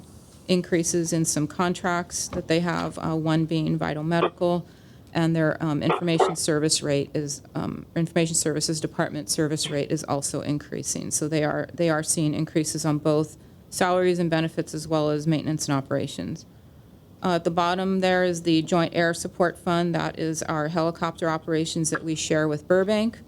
That decrease is directly attributable to no helicopter purchase planned for next year, and it's about, that number represents about half of a helicopter because we share that cost with Burbank. So total department increase for next fiscal year is $3.1 million. Mr. Brott? Sorry. So again, as I mentioned with fire, I would like to see the benchmarking. Also, we always want more police. Everybody always talks about wanting, more motor officers and all that. So I'm not suggesting anything by this, but over the last decade, our police, I guess, salary and benefit costs have gone up about 45%. And I would like, as part of the benchmarking, to see how that pattern compares to other cities. Are other cities seeing the same level of increases? What is driving that principally, and, yeah, and how do we just, how do we compare in terms of like the organizational structure and things like that? I think people really, the public really, I think, wants a better understanding of that, against the context of people really wanting generally more policing rather than less. I mean, that's what you tend to hear, right? And as we move into the new fiscal year, what I would suggest is having some some study sessions, I should say, just in general, in some afternoons where we can delve into certain operations and provide some data, excuse me, as Councilmember Brotman mentioned, which we have access to and we keep track of. And we can provide that to you, Mr. Mayor, and members of the council, and hopefully that would be kind of a baseline and a reminder to the community in terms of some of the things that we do, and an educational piece for all of us. That'd be excellent. Thank you. Thank you. Okay. Mr. Mayor, Yes, question, Ms. Divine? Divine, please. Where does, is overtime part of this budget? And what line item would that be? Mr. Mayor, members of the council, Councilmember Devine, yes, overtime is included in the salary and benefit budget. Oh, do we have a breakdown of that? Yes, we can get that for you. Thank you. Ms. Flynn will move forward and we'll provide that information as Mari pulls up the information for us.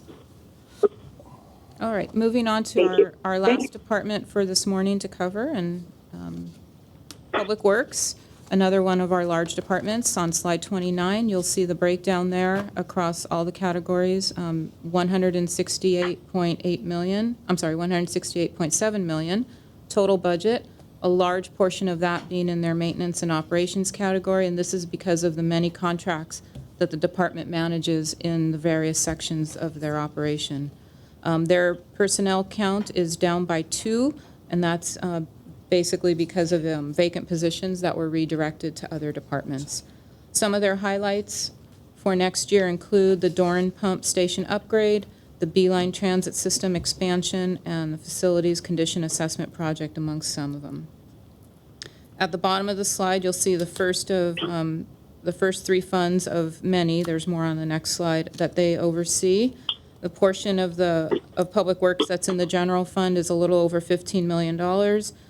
Slight decrease there, mainly attributable to the reduction in their positions that they gave up, their 2 vacancies, and some other changes in their maintenance and operations. Parking fund has a little over $13 million, slight decrease there as well. And then Measure M local return does not have any new projects or significant projects planned for next year, so that's where you see the $1.9 million decrease. And on the next slide is the remainder of the funds that Public Works oversees. Many of these are transit-related funds, specific to certain very specific things from the county as far as what we are supposed to spend our money on. You'll see there as Transit Utility Fund, for example, has a $2.6 million increase. That's mainly due to the increase in the Beeline services. Our sewer fund and refuse funds are towards the bottom. 2 more of our large enterprise operations both have increases, primarily due to construction contracts as well as additional capital projects that they have planned for next year. So overall, it's a $13.7 million increase from this current fiscal year adopted budget to next. The overtime for police, going back to Ms. Devine's question, 3.7 million. is $3.7 million as part of the budget for police. Question. Overtime, excuse me, overtime is 3.7 million? Correct. 3.7 million is the budget for police overtime, and that's part of the salary and benefit line item in the general fund. So how much was year before? 3.4 million. 3.4. 3.4? I see. Mr. Najarian, do you have a question? I do. Please. Thank you, Mr. Mayor. I have a question on the Measure M local return. I think, doesn't that money come in regardless of our project proposals? It just comes to us and we do what we want to do with it?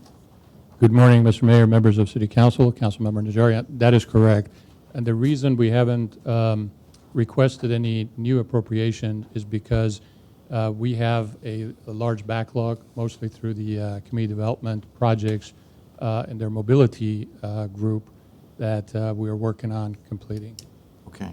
So that money is sitting with Metro then, pending our request to pinpoint projects that we're using it for? We've identified those projects, and those are being in the process of various stages of design at this point, or planning or design. And then the rest we're banking with Metro so that it would come in. Okay. So basically, we are not going to lose it. We will get it at a later time, but it's not going to disappear. That is correct. Okay, thank you. Okay. So I guess we can take a 10 minutes break because the way it goes, we are on page 30 and we have 60 pages, so I do not Can we know finish in whether an hour? We believe we can. We can? We think we can finish In the 1 rest of hour? the slides. In 2 hours, we got to page 30, so in 1 hour, we get to page 60, I think or 61, actually. these other slides should be a little quicker, but we will take the pace that the council is comfortable with. So I don't know, would you like to take a break for a few minutes and come back, or we just continue? Yeah. So we take a break? Yeah, a few minutes. We do a 10 minutes break, exactly for 10 minutes, and not more than 10 minutes, please. Thank you.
No, 1 hour total. That gives me about 5 minutes.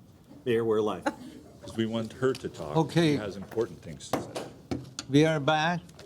This is study session for budget of, today is May 12th, 2020, and this budget study session number 2. And we go to City Manager Yasmin Beers. Yes, Mayor Agajanian, members of the City Council, we're going to go directly to Mr. Zern, General Manager for Glendale Water and Power, who will start us on slide number 32 and provide information regarding the public benefit program and budgets. So, Mr. Mayor, members of the council, Mr. Mayor, this is the follow-up to the question you asked, but it's actually every 2 years that we come to you with a public benefits charge budget and then have council adopt that. But considering where we are with our clean energy programs and the current pandemic, we have come back with a single-year budget and we'll propose that to you. Not a lot has changed. It's primarily a rollover budget, slightly less actually. And I'll go through the details of that.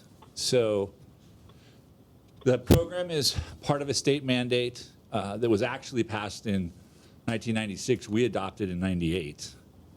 And it's, as I had mentioned earlier, funded by a separate fee on electric bills. And if you see at the bottom bullet there, the City of Glendale, as approved by the council, has a 3.6% assessment on retail electric revenues. And the programs that you can use these funds for is very, very limited. It's cost-effective energy efficiency and conservation programs, new investment new investments in renewable energy resources, research, development, and demonstration programs, and programs for low-income electricity providers. And I guess I have control. Did I do that right? Under the low-income program, here's the highlights.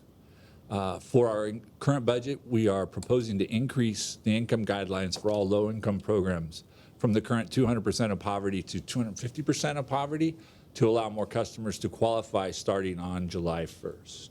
This is consistent with CPUC. Now, CPUC is the California Public Utilities Commission. They do not necessarily regulate us in all aspects, and very few actually, but it's something they are requiring the investor-owned utilities to do. And when there are movements like this, we think this is a good opportunity for us to increase that and allow more people to enter the program. And I think especially in the times we're in now, it makes a lot of sense.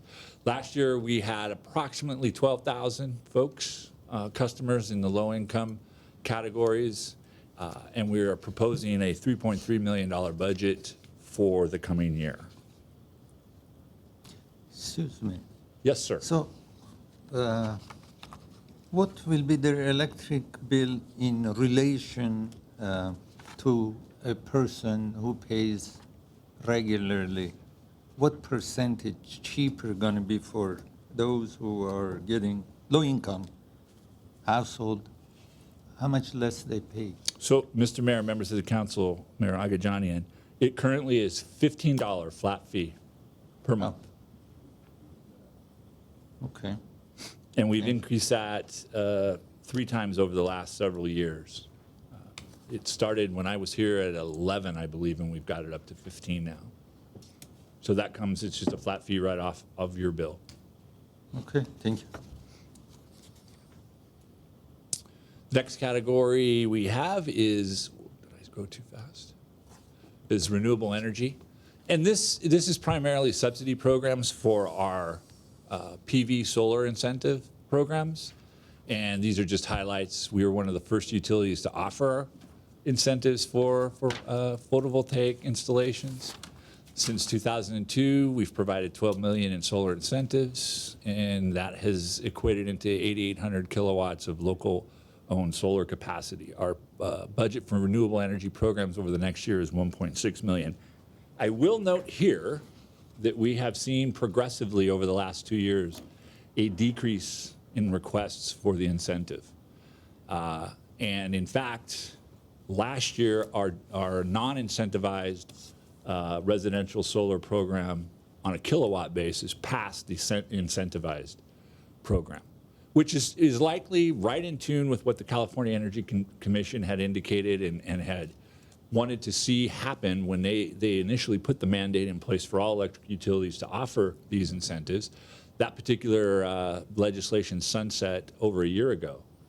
The idea being it's a leg up for the industry to get established, competition, supply chain efficiencies, and that has lowered the costs of installing these. And we just see less people interested in our incentive program.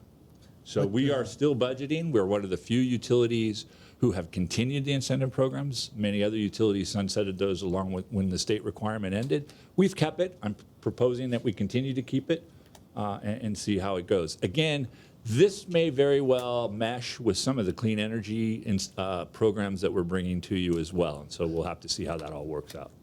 Did we raffle last year among the applicant, those who want to put the solar panels on their roof? We had put in place a raffle if in case the number of applications exceeded the cost of the budget. No, what was the situation last year? No, we didn't have a raffle. We didn't have. Whoever applied Right, received it? we had extra money actually, or we're projecting to have extra money. Okay, thank you. May I ask? Yes, please. A couple questions on this.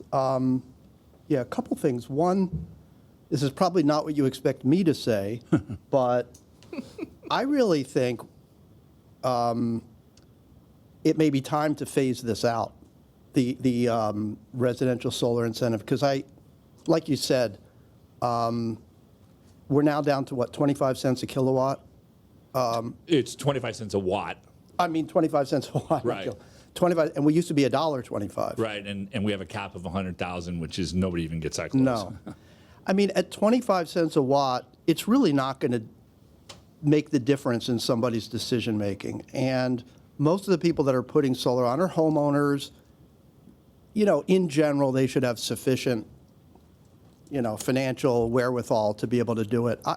I personally, as much as I love solar, I know we have this virtual power plant, coming soon, which may, I would even say, could we consider taking that 550,000 and put it more into the low income? Because people are really hurting this year. If there's a way we could enhance the low income program, or perhaps put it into community solar, because then we can provide people with maybe a green and cheaper option that is long lasting, as opposed to when you put it into when you cut somebody's bill by $5, that money's out the door. But if you can help them reduce their energy cost over a long period of time, you're kind of benefiting. So I personally would have no problem with us terminating this in the next budget year and reallocating that into some of these things that are benefiting more low-income households. And Mr. Mayor, members of the council, Councilmember Brotman, earlier I had talked about a program that we're still bringing forth to you. That would be funds from here. So that very well could be those monies used there. I tend to agree with you. I think it's run its course, and I think the incentivization of the program has accomplished what it can. I would tell you that what I'm going to bring back to you, and I don't have enough detail to have put it in the budget, is to shift some of this money to a storage incentive, so that now those who have put solar on their homes, we can now incentivize the retrofit of storage, as those prices have begun to drop a little bit. Initially, we're going to look at the Southern California Gas Program and see if we can mesh with that and create a portal and maybe augment what they have. But the details of which I don't have enough to present to you today, but I could very well see us shift that, if it was the council's preference, to shift that money into a storage option. And yes, some of the funds from this budget would be what we would use to fund the Glendale Water and Power CARES program that I'll be bringing to you later. Okay. And And we have, Mr. Brotman, just one added, you'll see a little bit later, we still have $1 million budgeted for community solar. I see that. And we're trying to sort of mesh that with a couple things we have going, which is city facility solar and storage programs, and the upcoming commercial and industrial. Plus, one of our clean energy proposers has a multifamily element on there, Right. and that may very well be covered. Please, go ahead. I want to ask a question on the energy savings programs, or you haven't talked about that yet? I haven't got there yet. Okay, I have a question. I'll wait. Thank you. Okay. Energy efficiency and modernization highlights. Our programs have consistently been ranked as the top in the state. We have met or exceeded all of our conservation mandates from the California Energy Commission. We have $2.2 million in this proposed budget. And then we also have, of that $2.2 million, almost $500,000 for demand reduction programs. This is how our budget generally breaks down into administration and then the various four components that are allowable under the law, which, by the way, if you're interested, is the California Public Utilities Code, Section 385.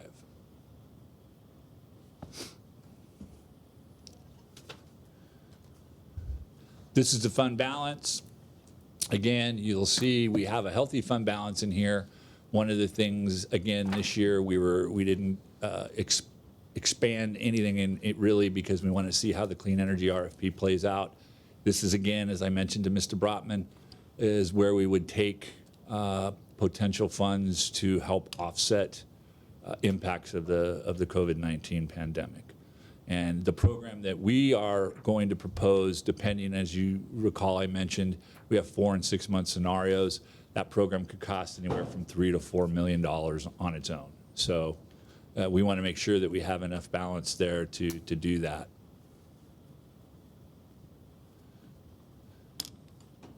And then these are some of the more detailed projections with this year versus next year.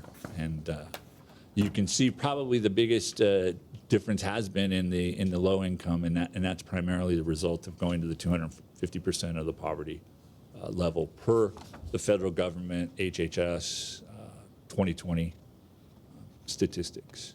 That Helping Hand program there, you see a pretty big jump in that. That goes back to what I talked about earlier. It's a relatively underutilized program. Part of it is jumping the requirement to 250% as well, but also it indicates with us stretching the parameters a little bit to try to help folks who have been especially hard hit by the pandemic to also get into the program. And then the Guardian program is simply a subsidy for folks who have medical equipment in their home that must be operated at all times. A lot of folks will have oxygen generating devices and other devices, and so if with doctors' notes, we enter them into that program.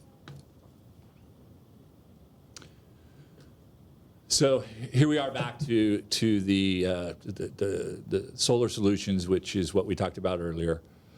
You can see that we haven't changed the budget, but the projection is significantly less. We just have less participation in that. We do have the $1 million in the community solar that we'll continue to pursue. And then our solar schools program, and this is where we go. This is an education program. We coordinate with Glendale Unified and some private schools to get kids involved in the whole aspect of renewable energy and specifically solar. Because as you know, it's important to begin to get young people involved, and the younger the better, I think, as they develop a lifestyle that's aimed at a cleaner environment. And then on our energy saving programs, we have our energy and water upgrades, where we go in and we'll evaluate the energy efficiency and water efficiency of an individual's home. These are the inspection programs. And then we have a small business, smart businesses program for small businesses for energy saving upgrades. Mostly this centers around lighting upgrades and HVAC upgrades, but small businesses can take advantage of that. You can receive up to $2,000 towards your improvements. Mr. Mayor? Mr. Broughton. Yeah, on the smart home energy and water savings upgrades, so if this is a program, I think this is a great program. I had somebody come to my house, look around, and tell me all the things I was doing wrong. He told me one of these little, these little college dorm refrigerators, I had it in the garage. He said that's really bad because he said not only are those very inefficient, but I'm putting it in the garage, which is hot. Hotter. So he really helped me. Now, the thing was, though, I asked how many people do this, and he said, well, it's just me. Now, this was like a year ago, so you probably have more people on it. But I said, well, how many houses can you do? Because he was a pretty chatty guy. We spent a couple hours together. So how many can you do? And he can do a handful in a day, not many. How do you ramp this up? Because this is such a benefit to people. I don't think people know about it, and I don't know, how do we get more people using this? How do we get more people out providing this service? He also swapped out all my lights to LEDs for free, right? It's just fantastic. And I've asked people, do you know about this program? Nobody knows about it. It's a good question. We try to publicize it in a lot of different places. But I think that what we may end up doing is packaging this with a lot of other issues and programs that we have in response to the pandemic, and try to sell it harder at that, saying, look, here's an opportunity for you. And we do. If somebody calls us now and wants to have a payment plan, apply their deposit or the helping hand, we also tell them, another way for you to save is just to see if you can utilize energy efficiency measures. And it doesn't always require, as you well know, a great investment on your part. We'll give you the light bulbs. We'll give you the shower heads. We'll give you some of these no investment. These enhancements, and that can help. And along with, don't run these appliances during these hours. If you have a swimming pool, don't wash your clothes at this time, and that kind of thing. So we're going to, I think, ramp this up a little bit and use this opportunity when people are a little bit more concerned, I think, about their monthly bill. Right, thanks. And then here's the budgets for our energy saving programs. Again, business energy solutions. These are big projects for businesses that come in and do things that they can, save up to or get up to $50,000 on those. And we'll see. Some of these programs are going to hurt a little bit during this time. I think there's going to be probably less activity for these kind of improvements, but we'll continue to have them available. Smart home rebates, home energy reports, behavioral demand response program that we use. This is where we notify you that it's going to be an extremely hot day, and it's a robocall. We may also reach out to certain customers, high-use customers, directly. Tree Power is where we plant trees for you. You want to put some more trees on your property? This is something that reduces urban heating and can reduce your energy consumption at home. And then in-school conservation education. Again, here's where we go and talk to students, especially the younger ages, and get them in tune and involved and aware of what we have going. And then they, in turn, will hopefully pester the heck out of their parents, and you'll see results. And you all know, we've seen it in the mandatory seatbelt law. We've seen it in recycling and others, and we continue to use that to our advantage and the advantage of the community. These are some of the what's termed modernization programs.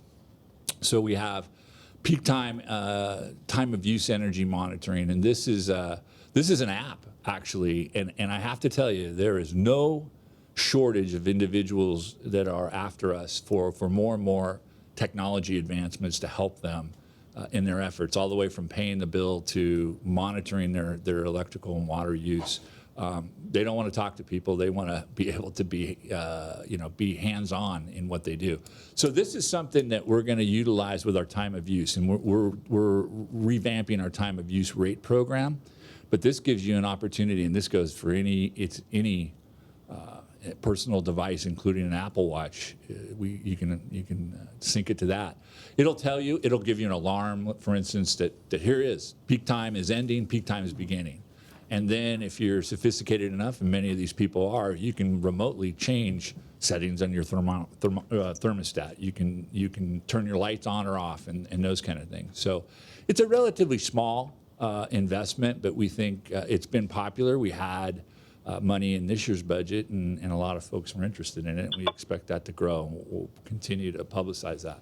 The next one is the laundry to landscape gray water project. So this is, we're starting out with a do-it-yourself program. We will provide at least the basic kit, and there's two components to L2L. It's basic and complex, or simple and complex, rather. The simple one doesn't require a building permit, and you do some retrofits to your washing machine release and put it into your landscape. The complex is, as the name would indicate, a lot more sophisticated, usually requires a permit, but we're also going to look at subsidizing or picking up the cost of that permit for folks who want to do that. And that's essentially taking your washing machine and creating almost a whole irrigation system on your property. So we'll see how this goes. We're going to offer the packages likely through our marketplace portal. And this is our first venture into this area, so we'll see where that goes. Can I ask you a question? Mr. Broadman. Yeah, we discussed this Yes. earlier, the program Pasadena came out with. So they are doing, I think they're coming in and just basically doing it for people. They are. Entirely end to end. They're swapping out, well, they're just coming in and getting the washing machine output right into the yard or something like Correct. that. Could we do something like that? What would it take? What would it cost to kind of up our offering to something like that? Because that makes it's very easy for people. It's a no-brainer. You just call it, they come in, they do it. Right. You're done. And Mr. Brotman, let me give you a couple of, it's certainly something we've been looking at. There's actually two components when you look at this, is an interior and an exterior connection. We have been, this may please Mr. Garcia, we've been a little reluctant to bring people in to do this level of work Because even if it's a licensed contractor, the city of Glendale is still responsible. And when you're dealing with washing machines, and I can tell you from personal experience, if there's a malfunction and that drains into your house instead of out of your house, you got a big problem, huge problem. So at this time, we wanted to start slow, do it as a do-it-yourself project, offer both packages, because usually when you buy the packages, they're separated into the interior and exterior. Sell both packages or give both packages away. And let the folks either do it themselves, because a lot of the companies say, hey, it's easy to do if you're a sophisticated do-it-yourselfer. Otherwise, you may want to hire somebody to do it. But at this point, at least in the initial part of it, I'm a little reluctant to have people come in. Pasadena's doing it. You're absolutely right. I don't know that a lot of other people are doing it that way, but we've tried to shy away from us actually doing the work, because that could be a tremendous liability if something went wrong, even if it wasn't our fault.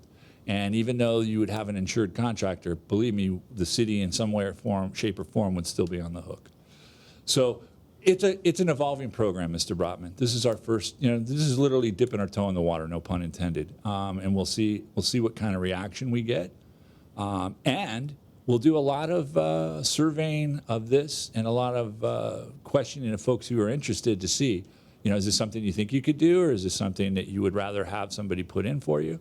And maybe we even subsidize it so that they can hire somebody and the subsidy covers part of that, maybe. I don't know. Or we give a list of licensed contractors who we have somehow vetted, although we have no, it's still up to you to choose and pay for them.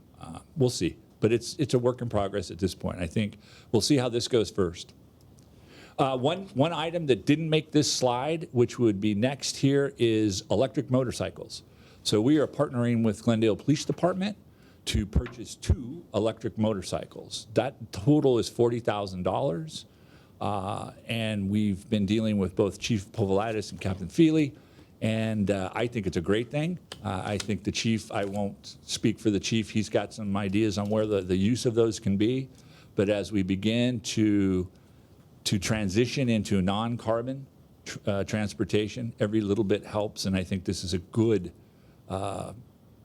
promotional program for the city as well.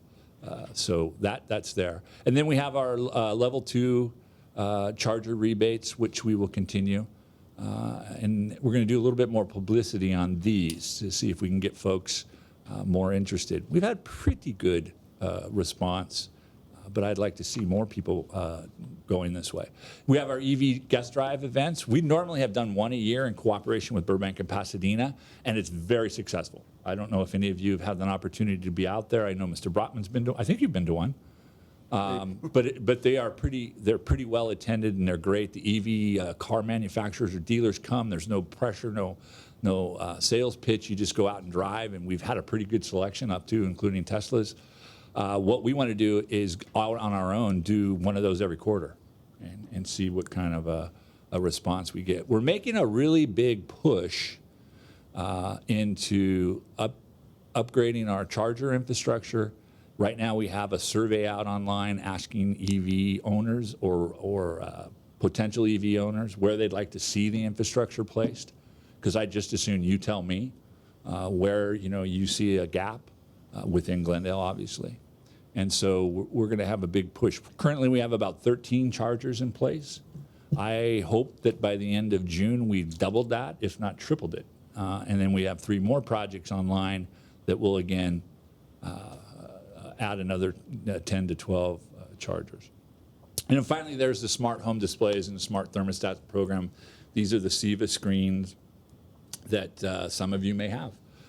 We've got about 1,250 of those out. It's been handled primarily as a pilot program, but now we want to kind of push it a little bit further because we believe, and we're trying to get a link. Up to this point, we have not been able to get solar customers on there. So we are working hard at getting that software link so that we can put solar customers on there as well. But they've been very successful for those who've had them. Those who have them have been very, very complimentary. We have not had anybody give them back out of frustration. We've had them give us back because they moved, but nobody's asked us to come and get it and take it off their counter. So, Can I, just a quick point? The EV Level 2 charger rebates, do we offer that to multifamily properties? Yes. And actually, the 500 is single family. It can be up to 2,000 for a multifamily or a business. Okay, because it seems to me from what I can tell, that's probably where we need to place more effort is how do we get people that are living in, multifamily situations to be able to buy an electric vehicle? Because if you don't have a garage, Correct. it's challenging. Right. Right? And our challenge has been even further is a lot of the existing multifamily buildings don't have enough parking as it is. And so if you go in and say, can we put a parking stall or take one of your parking stalls, you get a lot of reluctance. What we're trying to do in that regard, Mr. Brotman, is try to identify maybe either city facilities or business facilities that are close to multifamily where it would be very easy. For instance, the lot over here on Isabel. We're going to add to that lot. Now, it does take away some parking in that lot that I think is convenience, but it's well lit. It's easily accessible to multifamily buildings in this area, especially downtown. It's across the street from the police station, so it should be deemed safe. And that we were hoping to attract at least the downtown multifamily folks to come over. And a lot of those folks we have indicated to us that they are electric vehicle owners. In fact, they use our fast charge that's out there now and the ones in our garage quite a bit. So we want to try to do that. That may be the best way we address multifamily. It'll be a challenge to find a piece of land that we can do that on. We'll also continue to look at street side, charging, where you're very impacted, especially in the southern part of the city. Even taking one spot away can be a little bit challenging. We have tested the pole-mounted chargers. Relatively okay. I had expected maybe we would get some vandalism on those, but we haven't shown that to be the case. So we'll take a look at street side as well. And if there are no other questions, I'll turn it over. Thank you. Next. Yes, Mr. Mayor, members of the council, we're going to ask Audrey Sayan to provide us information on the capital improvement program. Thank you. Thank you, Ms. Spears. Audrey Sayan, Deputy Director of Finance, and the study session 2 portion that I will be covering is a capital improvement program for 2021.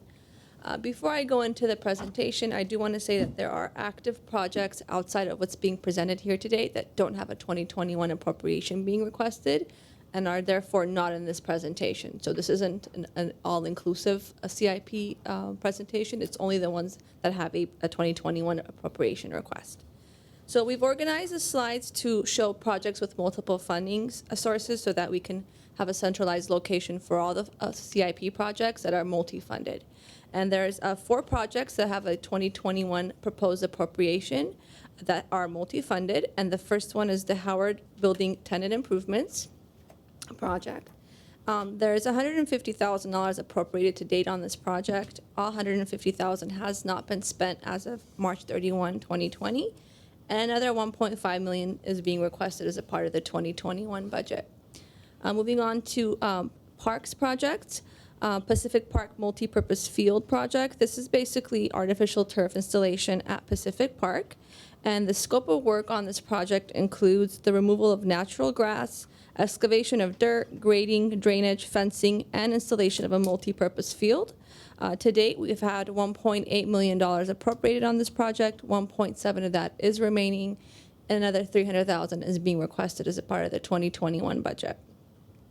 Continuing on with parks, Pacific Park Splash Pad project. This is basically replacing the splash pad that was constructed back in July 2003 at Pacific Park. And the project includes restroom renovation, playground shade over the playground area, as well as seating around the pool. To date, we have $846,000 appropriated on this project. $791,000 is remaining, and another $247,000 is being requested as part of the 2021 budget. Looking at our final multi-funded project that has appropriation for 2021 is the South Verdugo Road Rehab Project. This is a brand-new project. It's going to be funded by 3 different funds, and the proposed appropriation is $3.2 million, and it's basically street rehab and sewer main upgrades around Verdugo Boulevard and surrounding streets. Moving on to projects that are single funded, and now the projects are organized by fund versus by project, as you saw previously. I will focus only on some major projects since there's quite a list to go through. So the first one I want to bring your attention to is the parking fund, Civic Center parking structure upgrades. This project has $750,000 appropriated, and another $500,000 is being requested as a part of the 2021 budget. And it's basically concrete planter removal, drainage repair, stairwell upgrades, ADA modifications, and so on for the Civic Center parking structure. Another project I'd like to bring your attention to is the parking lot and meter improvements project. $1.2 million is appropriated. $500,000 is being requested as a part of the 2021 budget. And this includes any resurfacing, reconstruction, ADA compliance, or any other necessary improvements at any of the city-owned parking assets. Moving on to slide 46, Measure R regional funded project for traffic signal modifications at Honolulu Avenue and Pennsylvania Avenue. We have $1.8 million appropriated, and another $1.2 is being requested for 2021. Looking at some general Fund 4010 funded projects, one I'd like to highlight is the Dunsmore parking lot resurfacing.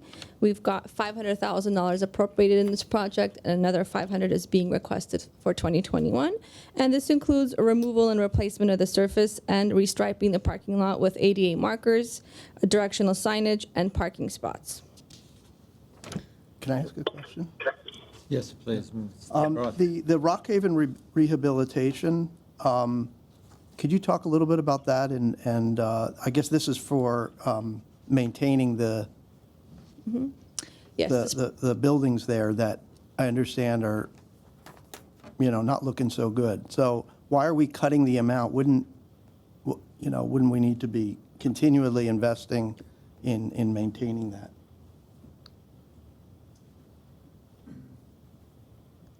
Thank you, Mayor Agajanian, members of the council, Councilmember Brotman. The $25,000 pays for an hourly staff that is there a couple days a week. Is your mic on, Onyx? Mike, could be. The $25,000 includes hourly salaries and also Speak to the microphone. also utilities. The $25,000 also pays for utilities, which is between $10,000 and $12,000 a year, and the rest goes to an hourly employee maintaining the facility. And do you think that's sufficient to maintain the property in its current state while we, I know, continually look at opportunities for that, but in the meantime, it's our responsibility, right? So is that enough to keep it in at least a decent state? Yes, it's enough.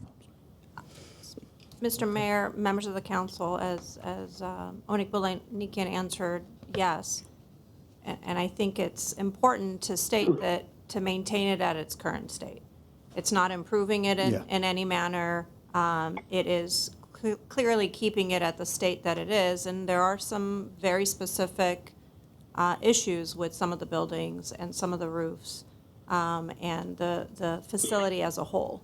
And so at current state, we believe that this is appropriate amount of funding. And outside of this dollar amount, when there are times that we need to utilize building and building maintenance funds, there are some funds that may need to be set aside based on just repairs that may need to occur during the year, whether there's a rainstorm or whatever may be happening that would be outside of these dollar amounts.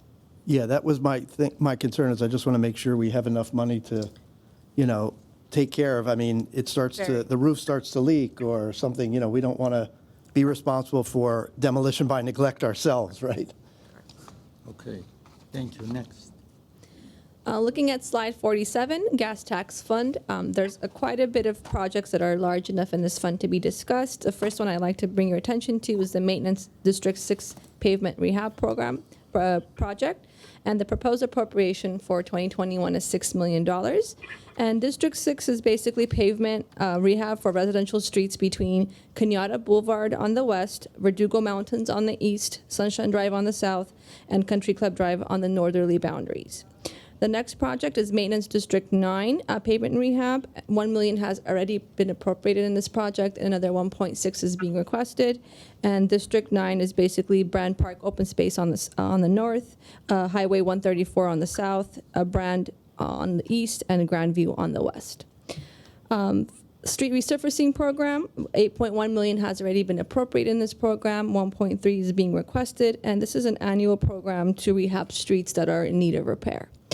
And finally, street tree maintenance, $4 million, just a little over $4 million has been appropriated to date.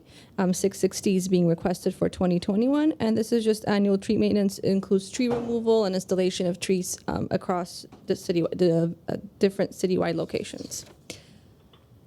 Looking at slide 48, focusing on the sewer fund, Hyperion wastewater system. It's a large project. 29.7 has been appropriated to date.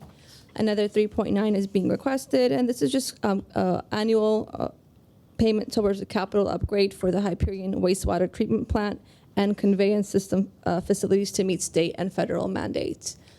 The next project is the Los Angeles Glendale Water Reclamation Plant, also known as LAGWRP. $39.3 million has been appropriated to date, and another 6.5 is being requested. And this is again towards the LAGWRP conveyance system to meet federal and state mandates. A brand new project for 2021, on-call sewer and storm drain repair services. This is just basically professional services for any deficient sewer and drainage facilities throughout the city on an as-needed basis repair. And looking at the sewer reconstruction program, $7.4 million has been appropriated to date. Another $900 is being requested. And this is another annual program to reconstruct or line damaged sections of existing sewer lines. Looking at slide 49. Thank you. The Refuse Disposal Fund has three projects that have a 2021 appropriation, but the one I like to focus on is the underground storage tank removal at integrated waste. There's a $500,000 project appropriation request for this project, and refuse trucks are no longer powered by diesel fuel, making the underground storage tanks and fueling kiosks at the integrated waste obsolete. So this project will remove the tanks, freeing the kiosks and the plumbing at this location, and replace it with a mobile, portable, above-ground CNG fueling system. Okay, moving on to GWP projects. The first one being in the Electric Depreciation Fund. There are a lot of projects in this fund, but the ones I'd like to highlight are the substation transformers replacement. This is a brand new project for $1.2 million, and it replaces aging substations transformers. The next project is a GWP solar project. It's $2 million being proposed for 2021, and it's for miscellaneous solar plus any storage projects. And the intent is to provide the framework for the city's future solar and battery backup installation on city-owned properties. So this is what the intent of this project is. There's a total of $6.4 million in project appropriation being requested for Electric Depreciation Fund, and another $2 million for the electric customer paid, which is offset by customer reimbursement.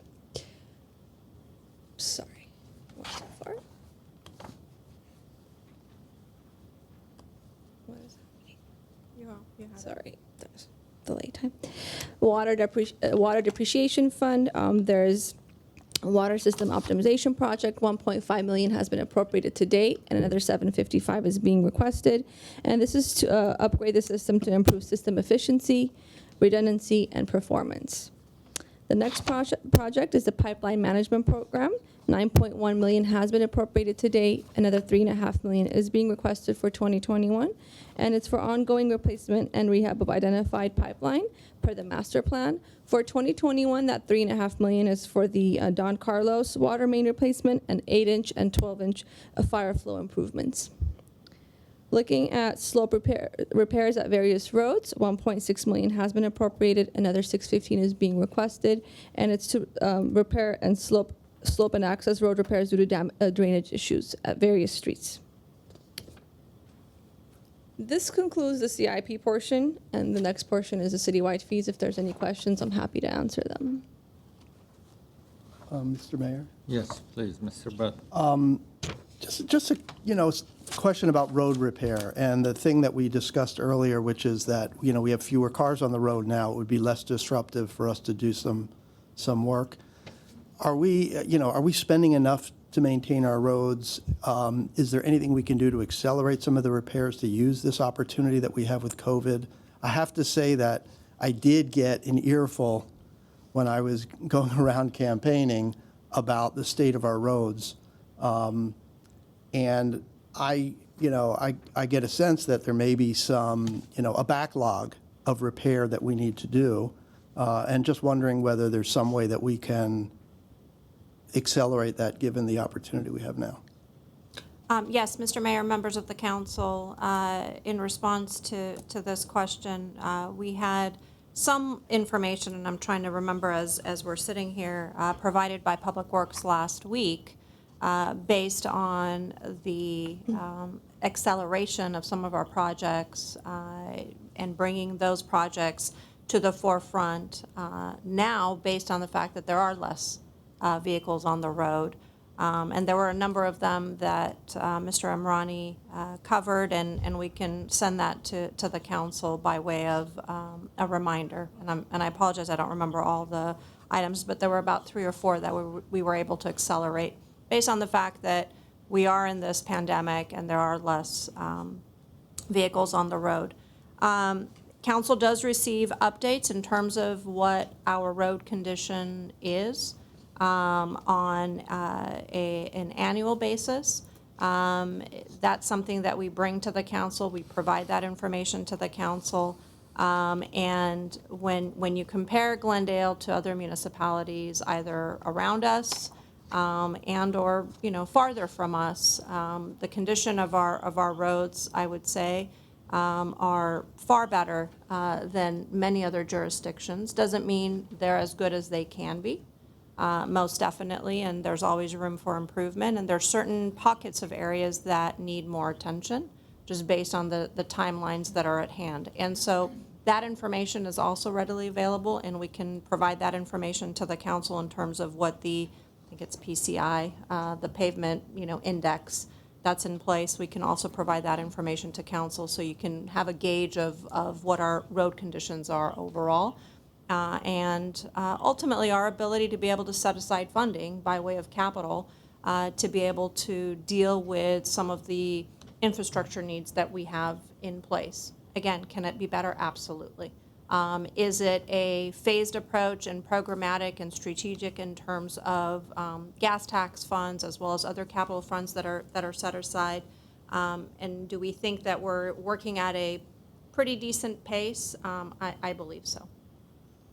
Yeah, I mean, if I could just add, I would just encourage staff to look at any way that we can shift some of our capital funds. I know they're all in different buckets and you can't always do this, but anything that involves digging up roads, whether that's for, water or sewer or, whatever it might be, road repair, that we kind of take this opportunity because it's going to be less disruptive.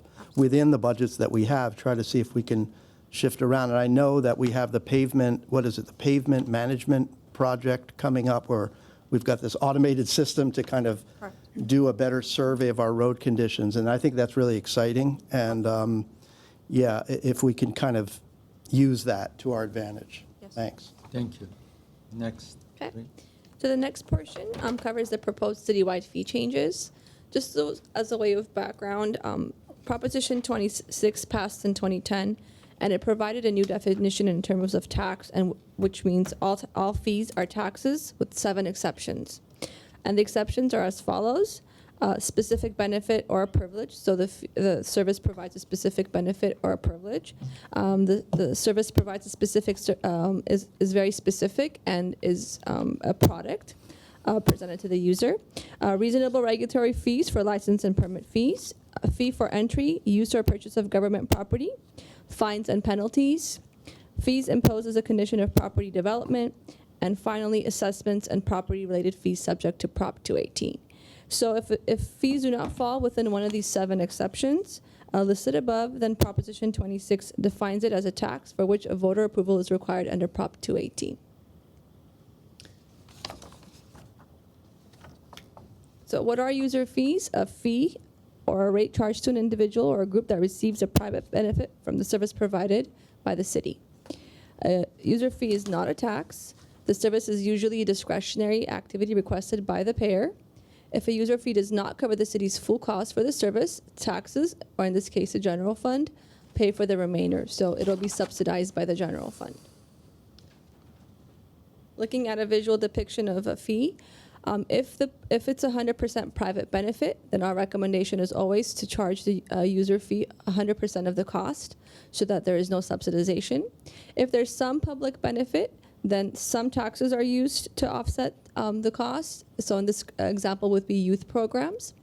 If there's some private benefit, then it's mostly funded by taxpayer money. So historic preservation would be an example of that.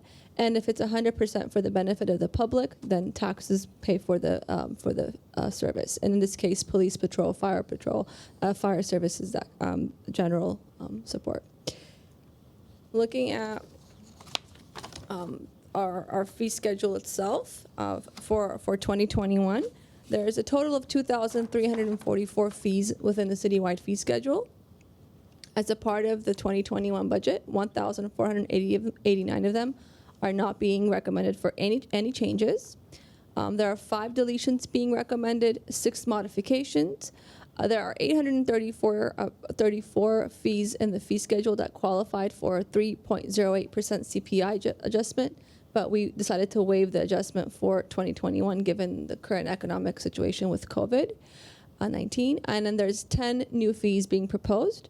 The net impact of the deletions and the new fees is $12,458 to the citywide budget. Looking at some of the fees that the departments are deleting, it's basically just some cleanup that the departments are doing in relation to filming and library overdue materials fee, as well as some permit type activities for amplified sound that can't legally be charged by the city and is not in the municipal code.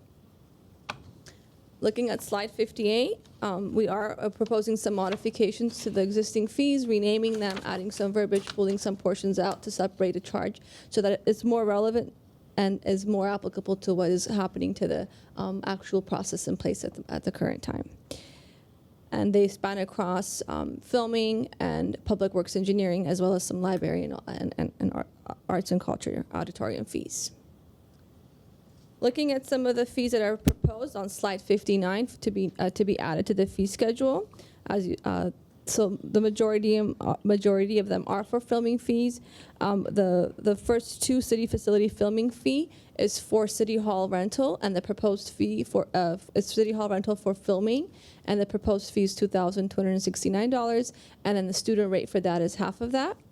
And the next 4 fees focus on Artsakh Avenue Paseo rental, a deposit of $500, and then an hourly rate for the rental of the facility for, Artsakh Avenue Paseo rental for the standard rate, the nonprofit rate, and commercial, setting it at $80, $60, and $100 an hour with a minimum of 4-hour rentals for filming. Looking at slide 60, it continues on with the new proposed fees. The Library, Arts, and Culture Department is requesting to add a fee for lost, destroyed materials that are checked out using the Link Plus program, and this is $115 for each lost or damaged material. And then the last 3 fees that are being proposed to be added are admin citations across various zones, with the first being a $100 fee, second citation $200, and the third citation $500, and is for landscaping and various residential zoning. So that concludes the fee discussion for 2021. If there's no questions, I can move on to a recap of the adoption calendar for the budget.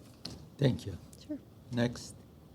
Okay. So today was our second study session, and we covered the departmental presentations, the CIP program, and the citywide fee schedule. Next week, May 19th at 9 a.m., we will have our third budget study session, and this is the Measure S discussion. will be the topic discussed. June 2nd at 6 p.m. we'll hold our budget hearing and our budget adoption.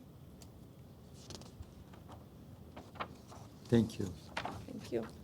I Mayor guess- Agajanian, that concludes our budget presentation for you this morning.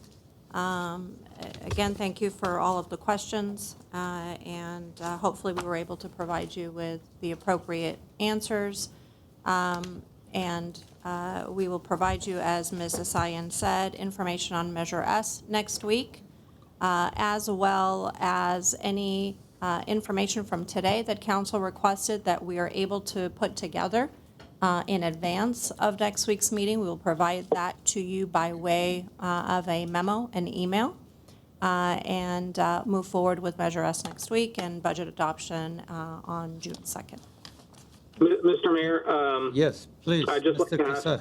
I want to add to Ms. Beers' plate of things that she's going to bring back, if it's all right with you Please, and my colleague. go ahead. So I'd like to know what the status was. At one point, our Glendale Water and Power had significant amount of reserves, and I don't know what the status of that is, but I would like us to get some information on that. This was a while back. It may not certainly be the case now, but to have some information on that would be helpful. Also, I'd like to know how much we're setting aside through our Information Services Department, what we consider our IT department, for emergency preparedness and security. We've seen a number of local agencies that have had their information taken. There's more information breaches, and we have a lot of information that we hold of our customers who are paying for our utilities or other services, or our residents in general. It's not a matter of if, but a matter of when something is attempted upon the city of Glendale and other agencies. I'd like to know where we're planning for that in terms of our budget. And I also would like to see, I know that the issue was brought up regarding overtime for, I believe it was police, but I would like to actually see, and you had mentioned what the previous year's overtime budget was, but I would like to see the overtime budget for both police and fire for the last 5 years in both, give us the statistics, give us the actual figures, but also give it to us in a graphical format so we can see if there's been a change, if it's at the same level, or what change there has been. And then one more thing that caught my eye was about elevator improvements in the Central Library. It was on slide 46. I have a question regarding that, and it doesn't have to be answered now, but I know that the city spent a considerable amount of money on the Central Library improvements. So I'd like to know more details about what those elevator improvements, the $350,000 are for. Why now? Why wasn't it included at the time the renovations were done? Because I think we spent well over or close to $12 million on that whole project as a city. Just in general, what I will say is that just reading the news today and reading what's happening in the overall economy, there's going to be significant hits across the board, and we're going to see ripple effects of what we're going through now. And I think that's going to impact both the pension, it's going to impact what we owe on the pension, and I think that is something I'd like to see us do a deeper dive into in the coming weeks. Okay, Thank you. Mr. Imrani, I guess, is here to answer one of your questions. Is that? Yes, please, Mr. Mayor. Thank you, Mr. Mayor, members of City Council. Just in regards to the question on the Central Library's elevator, Central Library has 2 hydraulic elevators that are close to 50 years old. And this project basically is to replace the hydraulic system, the cabs, the modernization of the control system, which is an overdue repair for that particular location. And it was not included in the project and the redo of the downtown Central Library. This particular elevator was not part of that project. And the project was actually closer, unfortunately, or fortunately, depending on how you look at it, to $18, $19 million in terms of what those expenditures were from different funds. But this particular elevator was not part of the larger project, Councilmember Kasakian. And on the question on, I'm sorry, go ahead. Go ahead, Mr. No, so, and look, I just want to be clear as to what still remains to be done. I know that there's some work that still remains to be done, and that project, I don't want it to turn into a black hole or to turn into something like the police station. I'd like to know what it is that we still need to do and how much it's going to cost for us to do it to get the library to where it was intended to be when we proposed the renovation. So, it's fine. I can accept maybe $350,000 for routine repairs. I'm not in the elevator repair or hydraulics field, so I'm going to take staff at their word, obviously. But, I'm going to keep an eye on library expenses and find out what it is that we still need to spend. If we need to spend it, bring it forward. Let's lay it out. Say this is what still needs to be done, and this is what it's going to cost, and let's do it. It's an important asset for our community. But we ought to be very open as to what we're spending the money on and why. Thank you. You want to answer, Mr. No, Spears now, or it's you can duly answer noted. next week? Sure, we can answer that in a larger context down the road, based on Central Library and overall needs. There's a number of things that didn't get done originally that, in our minds, should get done based on where we are today, and the children's room would be part of that. But we can have that conversation as a overall library conversation, and in particular, the Central Library. And on the question on pensions, absolutely, we will provide information on pensions overall by way of, again, a dedicated time frame in an afternoon where we can set some time aside to talk about pensions and our obligations and unfunded liabilities, et cetera, and what the funding looks like moving forward, and also bring in our actuary, Bartel and Associates, to provide some context. Thank you. By the way, where are we with Mr. the... Mayor. Oh, I'm sorry. Go ahead. Go ahead. Mr. Mayor, and then the last thing I just want to reiterate, because it's been a long session, and I mentioned it at the beginning, which is, for us to have a clear, complete picture and to take the, whatever it is, 50,000-foot level view of what's going on, I do think it's important for us to know what would it cost the city if we were to go down the road potentially of having to furlough. We may not go down it during this cycle, but we may have to do it in a future or near future or mid-year. So for that reason, I would like to have those figures that you, I think, raised initially. I think it's only appropriate for us to have an understanding of what that is and what it will look like. Thank you very much. I'm just curious, where are we with the roof story? Are we done with it? We're in litigation. Litigation. Thank you. Mr. Broughton. Yeah, I would just also like to make kind of a macro comment. So first of all, I want to commend you, Ms. Beers, and Ms. Flynn, and the whole team, the whole finance team, and the whole staff for, I'm sure, what's been a really difficult budget process under these circumstances. I'm, as you probably know, I'm not comfortable with where we're coming out. I think we're being wildly optimistic about the future. A lot of people in our community are hurting. We're going to hear that this evening, I'm sure, from tenants and from rental property owners, and a lot of people are out of work. I think our staff is not, at this point, at risk of losing jobs. They're going to retain their health insurance. Staff is in a good position. And I think we just need to demonstrate that we're in this with everybody else. I think we're going to need to tighten our belts. I agree with Mr. Agajani and some of his comments, or Mayor Agajani, sorry, and some of the things I heard from Mr. Kasakian. So I just want to put that, out there, that I think where we are right now with this budget does make me uncomfortable. Okay, thank you. Thank you. I guess I would like to thank each and every one of our staff to put this report together. Thank you very much. And I guess we came to the end of this session. Mr. Mayor, So this was, Mr. Mayor, I'm sorry. I believe you have Mr. some Garcia. speaker who called in. We do have a caller. Okay, let's hear it.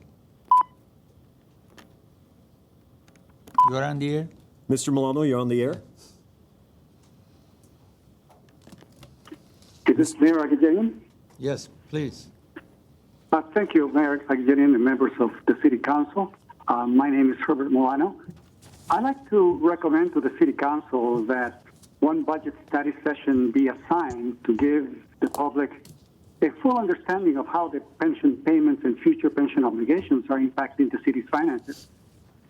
You know, in last year's CAFR, in the management introduction, there's this line under the local government finance, and it reads as follows. Escalating pension rates and low investment returns for CalPERS have all combined to make these past few years some of the most difficult for city government budgeting in recent history. Now, we all recognize that we have seen in the last few years the most sustained economic growth we've had in decades, and yet even in the best of times, we have declared difficulty in meeting a budget without deficits. Every department is impacted, and increased pensions costs do not add any services to the Glendale residents. In fact, I postulate that it has been detrimental to the necessary upkeep of the infrastructure needs of the city.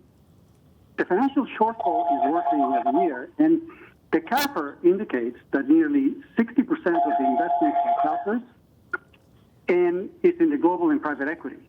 And we just had in the last 3 months a 20% drop in the stock market, yet the pension fund must provide 7.375% return after fees and inflation.